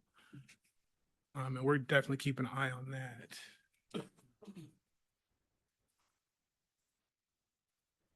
So what we did is we analyzed that data from 2020 to 25 to highlight, how the plan remained stable early on, with the cost increases emerging later due to the higher cost claims. Bless you. So between 2020 and 2025, the claims grew from 29,000 up to 41,000. The plan payments rose from 5 million up to 14 million. The prescription costs more than doubled, while preventative care visits increased from 36% to 42%. Over that same period, plan costs shifted from 21% below the national average up to 47% above the national average, largely just reflecting the higher utilization and the richer plan design you guys have. So, now that we have reviewed the long-term performance and the overall stability of the plan, we're going to take a look at how the self-funded structure compares to a trust and fully insured models, particularly from the cost, flexibility, and long-term financial perspective. Before we get into that, though, we just want to talk about the key partners who support the ongoing administration, strategy, and the financial management of the plan.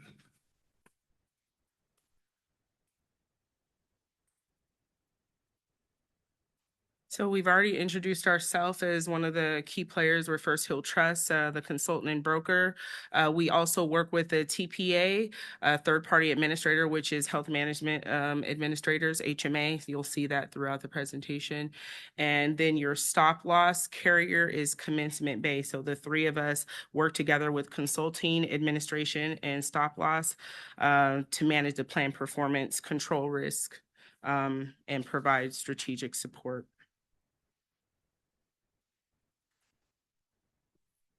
We want to talk a little bit about the benefits of the self-funding plan. The self-funding structure does give you more visibility and control over how the plan is performing and where the costs are going. So with that structure, we're actually able to see detailed claims data, which will help with better management of cost and utilization. The lower fixed costs and keeping the prescription rebates helps with driving savings compared to the fully insured plan structure. And then the network strategy and oversight help maximize discounts and improve care management. This structure also gives us the stability, the flexibility to adjust benefits or to make changes mid-year based on union and non-union needs.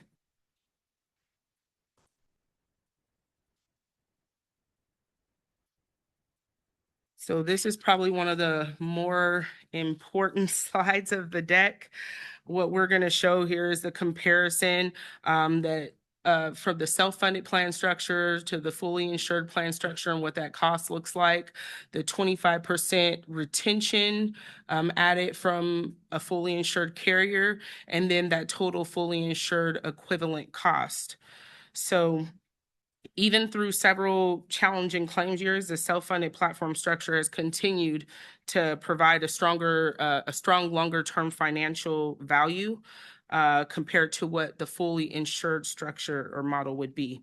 So based on our analysis from 2020 to 2025, the organization is estimated to be significantly better off financially remaining self-funded due to reduced carrier overhead, risk, taxes, and insurance company profit margin. That's all a part of the retention that the carriers build in on a fully insured structure, while still maintaining the flexibility and stability within the plan of the self-insured structure. The way the plan's currently structured does help keep the costs more transparent. We're able to avoid that 25% retention that the fully insured plan typically build in. It also means we keep the savings like our prescription rebates instead of those dollars being rolled back into the premium and absorbed by the carriers on the fully insured side.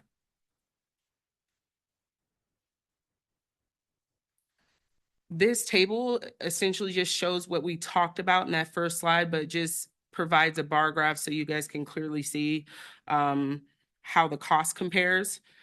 Again, even with the stable years that you see in 2021, the first two, I'll just say the first 2 or 3 years where the plan cost was quite a bit lower, that dark stripe at the end shows the fully insured equivalent cost, and that even at a lower plan year, your cost would be significantly higher from a fully insured plan structure.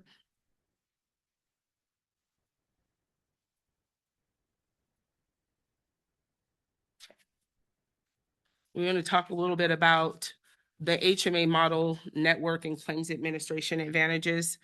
So the HMA model, which I mentioned earlier is our TPA, helps with driving the cost and better outcomes. It's delivered about 8% more network savings, which is roughly about $750,000 a year. It's improving member care management, claims accuracy, and overall member experience with their clinical engagement and care management teams. It also streamlines things like the pharmacy side, which add on an additional layer of oversight for high cost claims, which helps control unnecessary spend. I will say that with the HMA structure, they start auditing your claims at $10,000, and that's usually at about 25 with like a Premier or fully insured structure plan. There can be some limitations with fully insured or trust options, which I think we've kind of mentioned a little bit. The limiting visibility, flexibility within the plan makes it a little bit harder to understand what's driving the costs, or doesn't really allow us to make adjustments when needed. They also tend to provide a little less thorough claims auditing, which I just mentioned.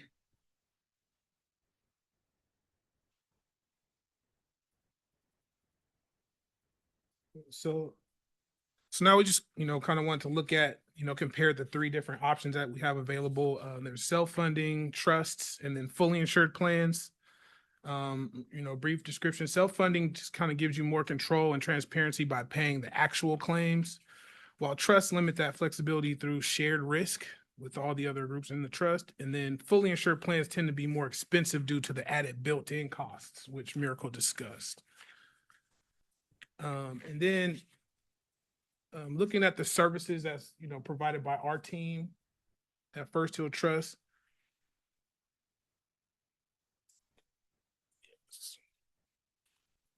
So this kind of just shows some of those services. So we support the plan, in the end by working closely with HMA on things like the renewal analysis, benchmarking, and negotiating the stop loss terms to keep the cost competitive. At the same time, we use claims data to drive better decisions, support members, and help customize the plan for needs. And we also manage your dental plan as well. We just want to share with you a little bit of kind of what we have done in 2025 and what we're currently, thank you, what we're currently working on. So we did go out to bid with the plans for looking at the fully insured plan structure, just to take a look at what that comparison would be like and make sure we were still in line with self-funding being the best solution. Based on the network and where your demographics are, we went out to 3 of the larger carriers, all which whom either declined due to being not competitive or concerns with higher claims. We then also looked at stop loss and went out to bid on the stop loss carrier in February of 2025. We talked with about 7 different carriers and asked them for quotes. all of those carriers decline either due to the industry, that they don't cover this industry specifically, or due to the claims history. We're currently taking a look at your pharmacy benefits manager to see if there's any cost savings there. So we are in the process of going out to bid on that one now.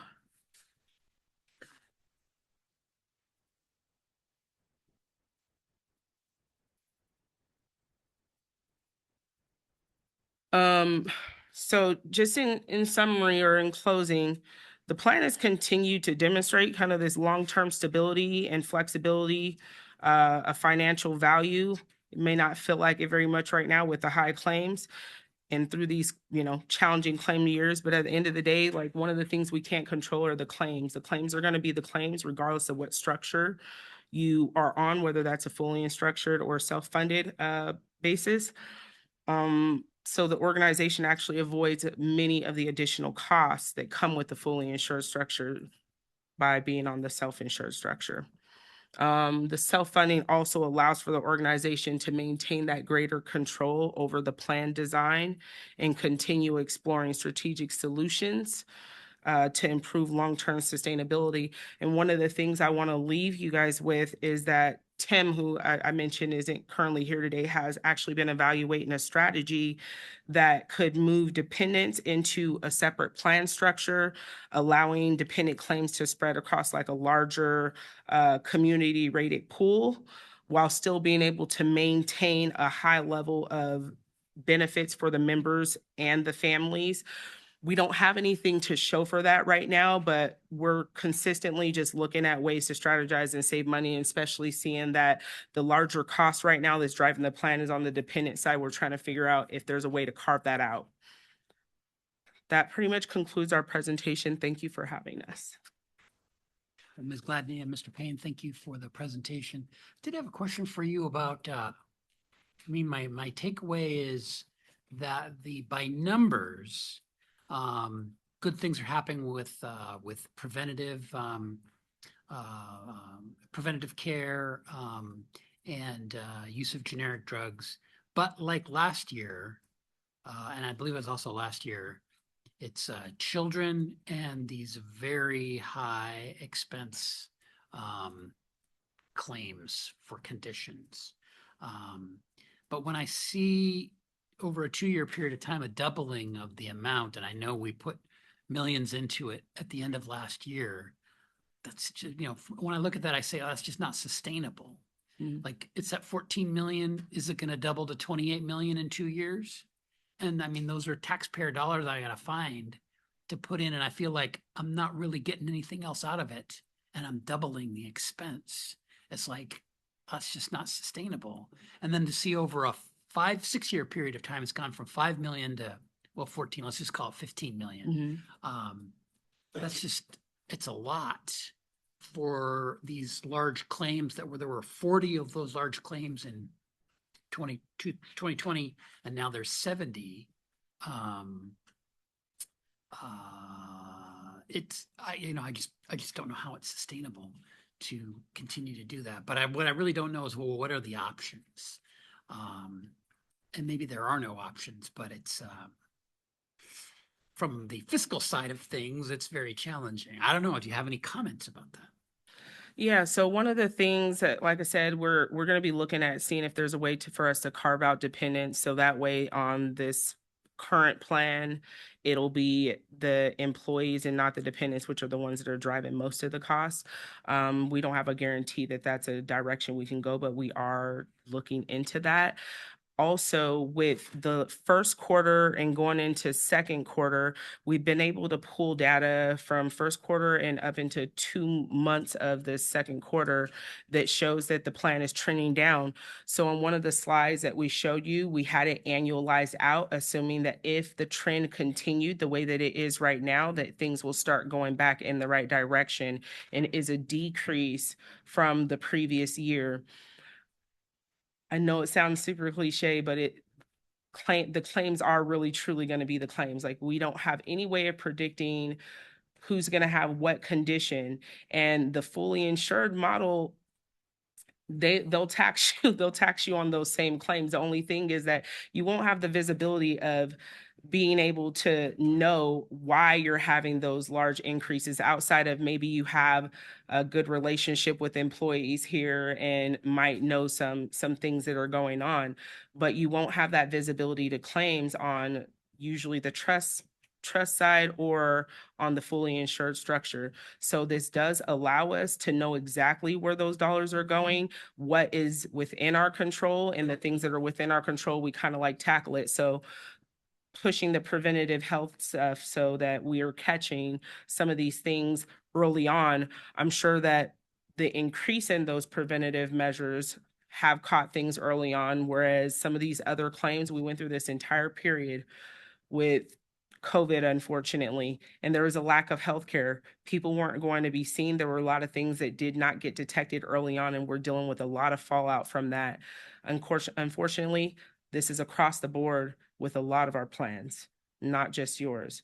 So we're starting to see a lot of our plans, including yours, trending in the right direction, which is good news for us. We always like to share something positive, but I hear what you're saying. I understand. Well, I'm just thinking of, I don't know, we have roughly, Chief, 400 employees, $14 million, that's 35,000 per employee. If I could cap my future expense at 14 million and just give 35,000 to each employee and have no further liability for their healthcare expense, they go get the healthcare. Yeah. I mean, I would cap myself. I wouldn't have to worry about being at 28 million in 2 years. I'm just thinking about crazy things that it's like, I mean, that's just not really sustainable. So I don't know, just thinking about it. Chief? Yeah. The staff has shared the same concerns, and actually we're starting to dig into it and say, what could we do differently?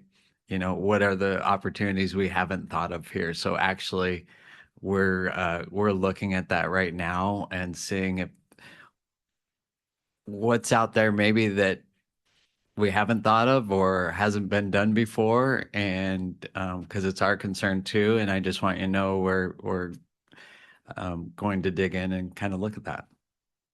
Well, I was curious about like who really has, because I know we're not allowed to get into the details of the information of, tell me who and what the condition is, and I want to know more in that regard. But is there anybody in the organization that does, or is the trust able to?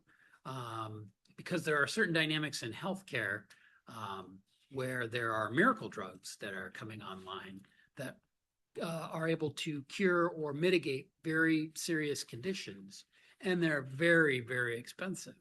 And so you get into a dynamic where you can do amazing things with some new medications at tremendous cost. And I'm just wondering, are we experiencing some of that?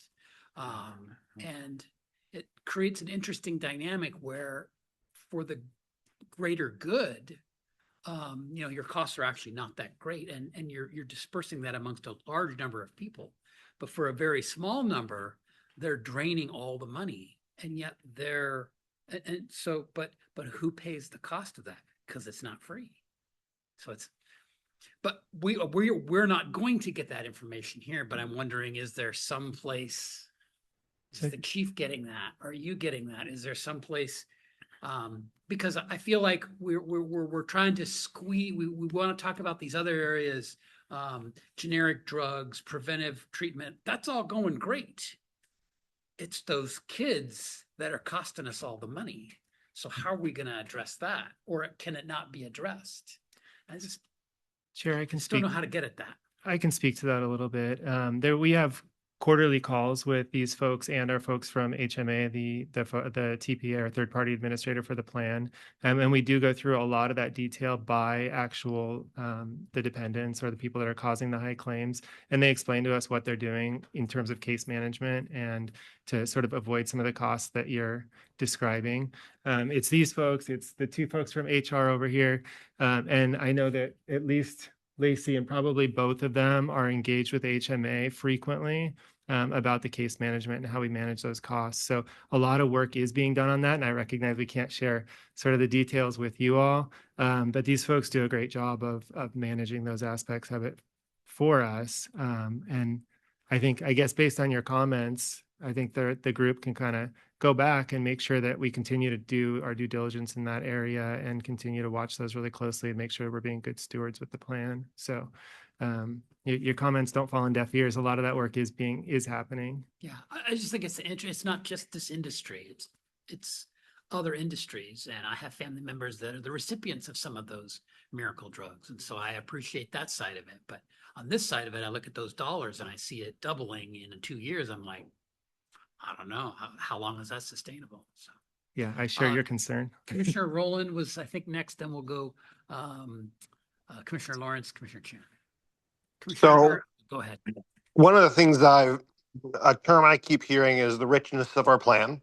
I guess when it comes to cost controls, that really is one thing that maybe we have control over, is to go, well, the plan is rich and maybe it shouldn't be as rich. That's really one of the only levers we have. The reality of it is and I'm not saying this because I think we need to pull on those levers, but that really is the only thing that we have. The state of the medical industry and the insurance industry in this country is abysmal. One of the things that got me into the political sphere was recognizing that was the case and pushing for single payer, something like what we're doing for our members, but for the entire country, because we can see on a small scale that this is the best option. We've already heard it time and time again that going with a private insurer, we either have to sacrifice quality of the service that we're providing, or we have to just pay more. And once we start paying more and we're hooked on that, then we lose all visibility, all control over being able to control costs. And it's a bad system. It's the same system that every single employer out there is struggling with. And until there's systemic, change, we're going to have to just look and go, well, two things can change here. Number one, we can't go to a private insurer because it's going to cost more for equivalent. So that's stupid. So let's look at, should we change the benefits of the plan? And that requires a detailed conversation. At the end of the day, I'm on the plan. I pay out of pocket for the plan. I've seen my prices go up, so I understand that as well. Personally, it impacts me. But it is the nature of the system that we have no control over. So unless we're willing to go, let's decrease benefits. That's kind of the end of the discussion.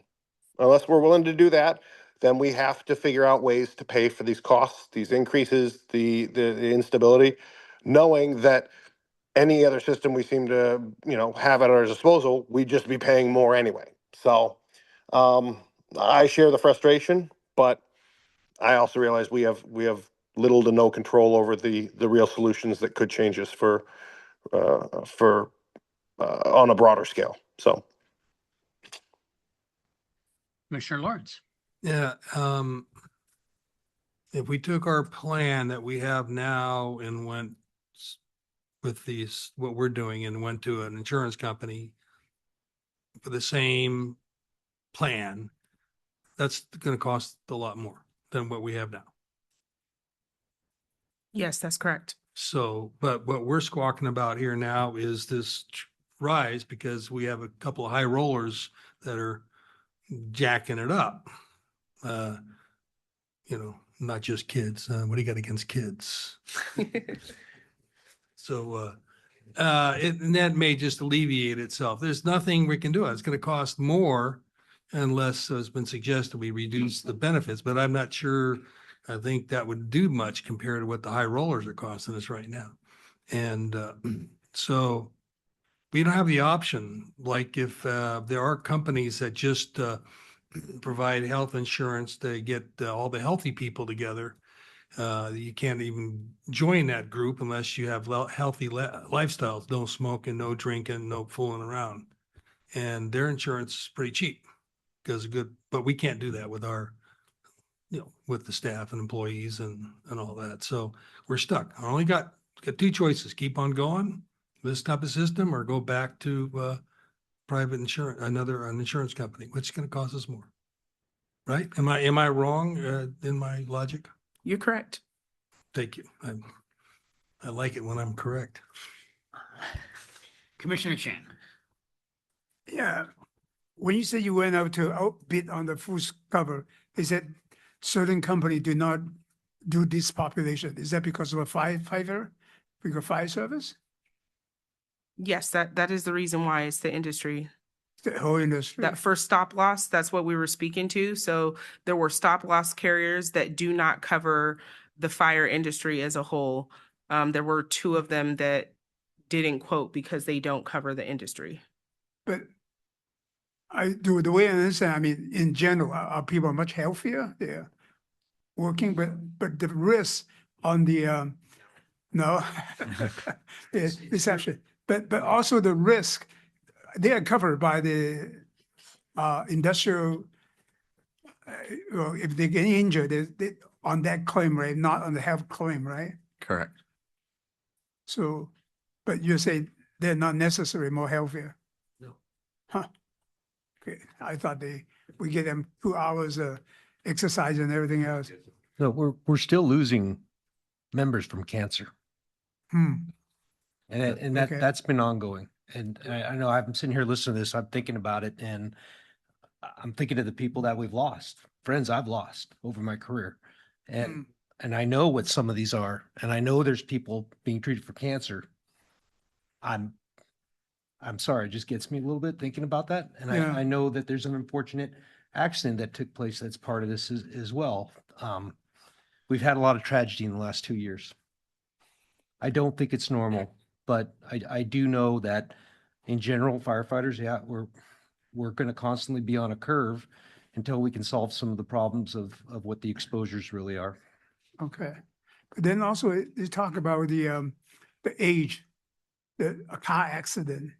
Don't they cover by their own car insurance, or if that any restriction if they somehow, the teenagers do not, permissions or whatever. I know car accident, in general, young people have insurance very high and drive under insurance. Some costs will be covered by, car insurance. And as HMA does their audits on the claims and they see certain things that should be covered by the car insurance, it'll go into subrogation and they'll request reimbursement for those things. Yeah, I was surprising that that age group is, so high. That's my concern. Yeah, it's mostly due to chronic health stuff. Oh, okay. Commissioner Wittes. Thank you. A couple questions. One was on that stop loss. You went out to bid. Is there any chance we don't ever get it? Or are we going to have stop loss coverage? We currently have stop loss coverage through Commencement Bay. That's our carrier that we have stop loss coverage with. What we like to do is every so often we go out to bid just to make sure that we have the best price for you guys. And when we went out to bid this last time, we got the decline from a lot of the carriers due to either the industry or that they didn't feel like they would be competitive, and some just declined to quote all the way because of the specific high claims with chronic conditions, which we can't change the claims. The other stuff that they're looking at, we can't change the claims. Totally. I just wondered, what could our current stop loss company decline to keep us over the years? This is not a concern at this time. So no, we're working on a renewal right now with the stop loss. Perfect. The other question I had is in the preventive stuff that you said earlier. You said how many people were doing it and then a benchmark. Is that benchmark ours or like a national standard? National standard. Thanks. Any other questions? Any other part of your presentation, or is that it? No, that's it. Thank you. Great. Well, thank you for being here tonight. Sorry. Oh, Chief, go ahead. Oh, I'd just like to say to the board, I think it's important to acknowledge what's not seen there, and the board's been very flexible in some of our preventative screenings that we've been able to bring in with ultrasound, and we have caught cancers. And so the board being flexible and we probably have more robust screenings. We don't know what we may have experienced cost savings too. I just want to acknowledge that. And to Commissioner Lawrence's point, maybe it goes up 4 to 5 million. One catastrophic cancer claim could be $1 million. And so I think that there's a testament to America's healthcare is really, it's not healthcare, it's sick care. But by the board being flexible and being able or willing to allow us to spend a little more upfront on some of these preventative screenings, it could be worse. So I appreciate your willingness to do these progressive programs. Yes, Commissioner Walkerman.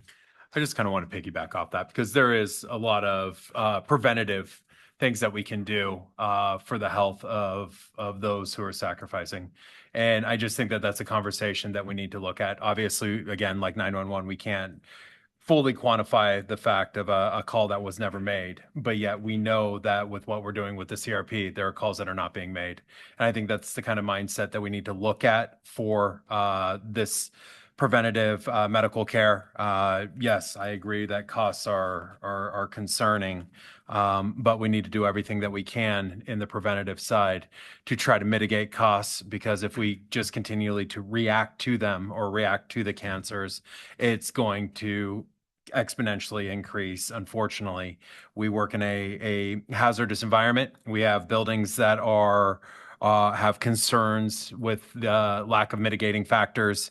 And I'm hoping that staff, Chief, I know that you're very interested in this, can start to bring forward preventative options that we can utilize to hopefully mitigate this impact and reduce our cancer rates.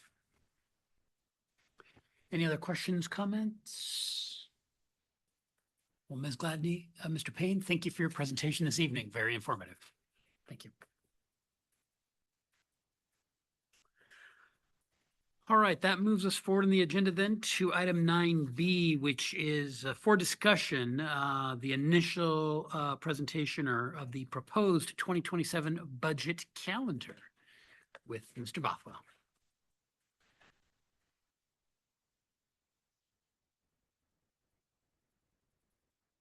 All right, thank you again, Chair. So tonight I have the first draft of the 2027 budget development calendar for you. Just for background, the calendar establishes a timeline for budget development. It sets a date for the fire chief to turn over the administration's budget proposal, and that's probably the most important milestone during the budget process.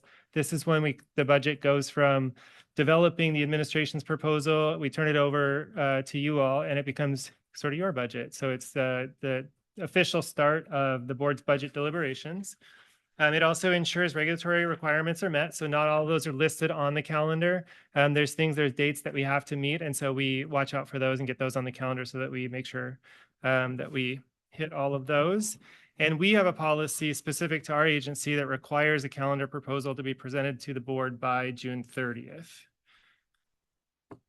So the 2027 proposal is based on the 2026 budget calendar. So it's almost a carbon copy of it. There's one primary difference, and that is that we're delaying the annual policy update. And I'll just describe that really quickly, and I'll show you on the next slide where that lands. We did some preliminary work to think about what sort of policy updates we might need this year, and that's for our comprehensive financial management policies. We have a policy in that policy that says we have to look at it every year in advance of budget season. During our preliminary review, we didn't see anything that needed to be updated that would affect the budget. And so we're pushing it to a little later in the budget process where we have some additional room. The primary update that we're looking at is just to formalize some of the decisions and policy choices that were implemented but aren't well documented related to the benefit charge. So it's going to be primarily a project where we go through the policies and just document things that probably aren't written down as well as they could be, and create policy out of those. So back to the calendar in June, we're looking at the calendar. So this is the introduction. We are scheduling to bring this back next week for action. Then in July, we're going to move into the forecasting section. So on the 14th work session, that'll be the presentation of the preliminary funding forecast. So for you, if you've been here a little while, that's when I do the revenue forecast. On the 21st, we have the presentation of economic data. Primarily what we're looking for there is the CPIW number for June to June that affects our labor costs. And that should be published around the 14th of July. So we'll have that a few days before we need to publish the documents for the 21st meeting. So we'll go through that, talk about what that means in the context of the budget. And then we have the expenditure forecast where we'll look at all the non-labor costs as well, and forecast where we think those are going to land before we have all the department information. And then we have roadmap accountability, and this was new last year, and this is where we compare the assumptions that we made in the roadmap with what we're actually seeing in the economy, and contrast those and see if we need to make any adjustments when we come back to you with the chief's preliminary budget. In August, we have a staff budget presentation that at this point is undefined. So as the budget comes together, we will define what that is exactly. And then September 1st, we have another sort of undefined staff budget presentation. And then we have on the 15th, presentation of the chief's preliminary budget. So this is sort of the big milestone. And it looks like this is a little sparse relative to the next section, the second part of budget when it becomes yours. But you have to remember that this is when we're building the budget. So this is a lot of internal work is going on. We're evaluating proposals from departments and also kind of scouring the budget for anywhere we can save money or things that we need to do or where our costs have risen. We're evaluating all those aspects. So is the second half here, and I start with the presentation of the chief's preliminary budget. It's the same. In October, we have 3 touches with the board on the board's budget deliberations. We have a public hearing on the 6th. So there's going to be public hearings for our revenues and also on the proposed levies. On the 13th is where I push of October. That's where I push the financial policies update to. That is not a time sensitive item. So if we need to push it because the board budget deliberations needs more time, we will. And then we just continue on with board budget deliberations, and we'll work with the board and the board chair to determine what would be most useful for those presentations. And then on the 17th of November, we have you scheduled for consideration of adoption of the budget. And that's typically, we've always done that where it's the last meeting before the Thanksgiving break, or the Thanksgiving weekend, I should say. So that's what we're proposing. So just in terms of next steps, we want to receive any feedback from you all and adjust. And then the plan is to return next week for approval of the budget calendar. So I'll take this down, and if there's any questions, I'm happy to take those. Mr. Bothwell, a couple, just a comment. I like the chief's presentation of the budget to the board on that 3rd meeting of September. That's great. But I do wonder, and I can't remember from last year, don't have that calendar in mind, but is the public hearing at the first meeting of October, is that the same time we did it last year? Because particularly at that meeting where we've just received the chief's budget at the meeting before, it might be a little early to do the public hearing there. I just can't remember. Would we be better off to do it at the 3rd meeting or even the 2nd meeting of October when we've had a chance to look more at that budget and in theory then the public has too? Yeah, it's a great comment. So we did place it there because we would have published the chief's preliminary budget for the community a couple weeks in advance of that. You all would have seen it. Let me look at the requirements in state statute for when we have to have the public hearing relative to adoption and in the year. And I'll bring that information back next week. And if the board chooses, we can adjust that back a little bit or push it a little forward so that there's more of the budget deliberations that are happening and more discussion about the budget before we have that public hearing. So let me bring you back some options next week. Okay. Sounds good.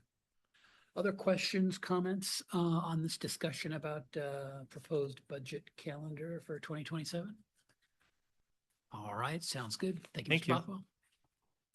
And that'll be back next week for action. All right, so that was 9B. That moves us on to 10 committee updates, starting with Capital Facilities and Commissioner Winkelmann. Other than what happened this evening, no updates. Next meeting will be on Monday. Okay, thank you. Next up is Finance and Human Resources, Commissioner Chan. Yeah, we have a meeting next week. That's our only meeting. What? Yeah, we're gonna have a meeting next week, HR and also finance on Thursday. Sounds good. That moves us to intergovernmental with Commissioner Wittes. Thank you. Meeting next week. Thanks. Great, thank you. And Snow 911, Commissioner Fernhoff. Yeah, there'll be a meeting on the third Thursday. I think it's the 18th for Snow 911. Just to make you aware, there is some media coverage currently that's out there, which is discussing how Snow 911 is one of the very first in the nation to adopt AI in terms of their call screening. It's two systems, Cora and Ava. Don't ask me what they stand for, but they assist in navigating the call taker in determining what level of service and so forth in the routing. The AI doesn't take the call. There's still a call taker, as quoted by Kurt Mills, but it is something that will pop up information on the screen and help guide that call in a more expedient fashion.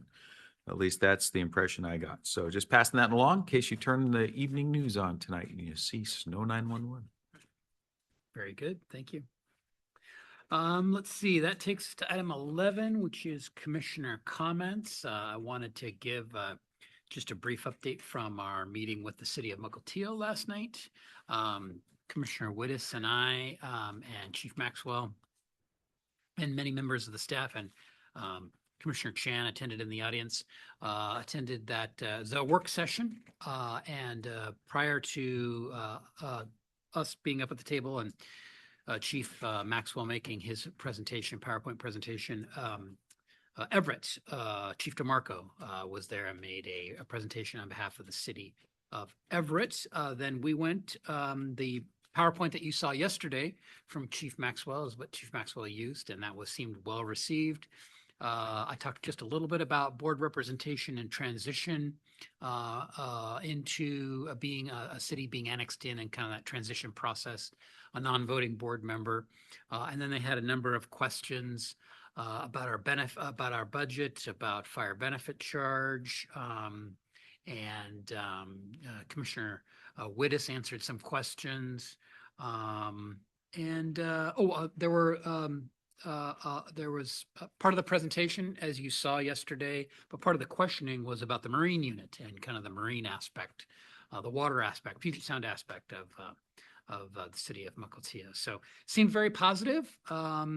It was clearly an introductory meeting, kind of a meet and greet, talk about who we are, which is what we did. There was no commitment to any further meetings. They did not reveal what decision-making process they were going to use going forward. They didn't give a timeline of when they would make any decisions, a vetting process. They didn't also give any timeline of when they were thinking of doing something. But on the other hand, they didn't say we're in a rush to do something, later this year. So I thought it was a very positive meeting. We have previously met with the city of Mukilteo a number of times. So this is, just another iteration of being neighborly and thinking about what the possibilities might be going forward. And I kind of feel like I don't want to say no. I want to entertain that opportunity. You never know when the time is right. So we got to, I was pleased we were able to think about the possibilities. What are some of the future, thinking positively together, what could we do?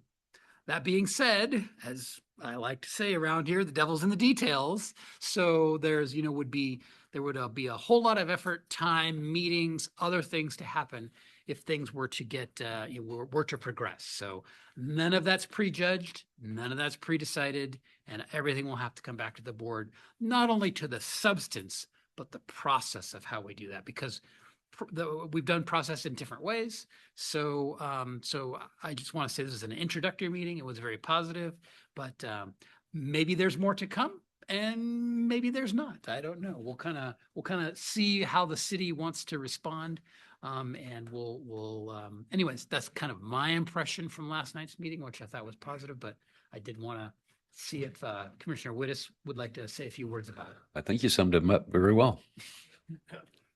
World domination takes time. Chief Maxwell, would you like to say anything about it?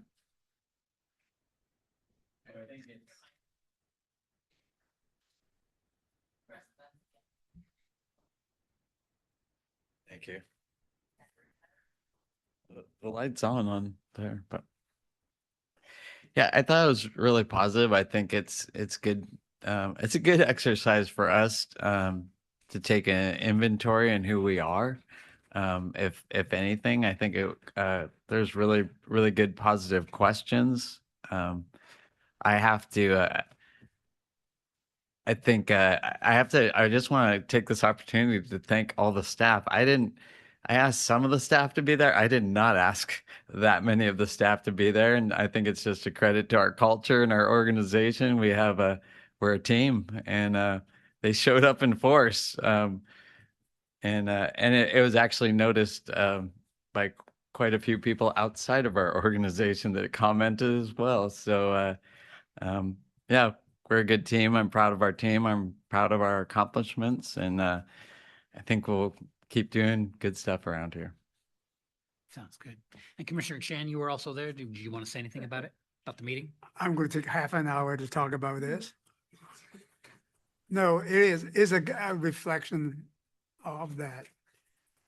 I know some of you young people don't know, when I first started, they have a growth act that encouraging all the city annex a lot of our property, our territory.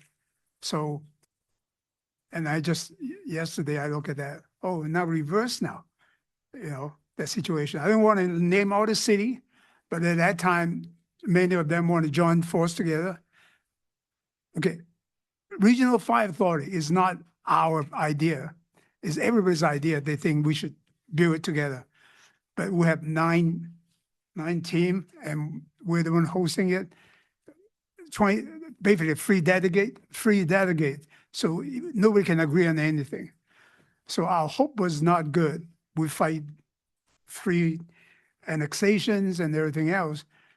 And then at one time we jokingly that we only have Silver Fir and Lake Stickney left for Fire District 1. So that all of us together. We gotta do it. And I'm going to read off quickly on an article talk about Edmonds, and basically we really work hard on Edmonds, and we really lower our contract price and growth and everything else. So that's actually that article. I'm going to go back to Edmonds and say, look, we never overcharge. We actually undercharge you. So that is the whole thing. And then the other article is basically in Fire District 1. That is in November 15, 2011. And Fire Chief Ed Witter said that 9 administration positions will be eliminated and lay off because we have a $3 million gap because the value will drop. And I think that shows to the public. So we have the culture. There's a problem. $3 million, 10% of it, we step it up, and and take care of the problem. And then later on, of course, we have $2 million left, and we stuck to it. Fire Commissioner Chan said that recognitions, the reorganization will keep Fire District 1 financially sound, and that was true. So I thank all the staff and everything else, bring us from, I think at that time, 100 when I first started 6 stations, now to 15 stations. I think all of you are part of it in here. So actually, I want to mention yesterday, that's the best retreat meeting we ever have. And thank you to Melissa. and getting all organized, even the food is good. So thank you. Any other commissioner comments? Any other commissioner comments? If not, our next meeting is next Tuesday for our third meeting of the month. And I did want to, before we go in commissioner comments, I didn't know, are we, Director Veely, are we ready to talk, commit to the redistricting date? So I did want to mention, just for your scheduling purposes, that we did settle on the 5th Tuesday of June, which is Tuesday, June 30th, for that redistricting meeting in Edmonds, and it will be at station, Director Veely, 17. I think we're tentatively thinking of 6 to 8 p.m. But we'll talk a little bit more about it at the meeting next week. I just wanted to get that on your radar because that's not too far away. Tuesday, June 30th, early evening for that open house. With that, our next meeting is next Tuesday at 7 p.m. We have no other business to come before the board. So without objection, we are adjourned. Thank you. Hey, Jim.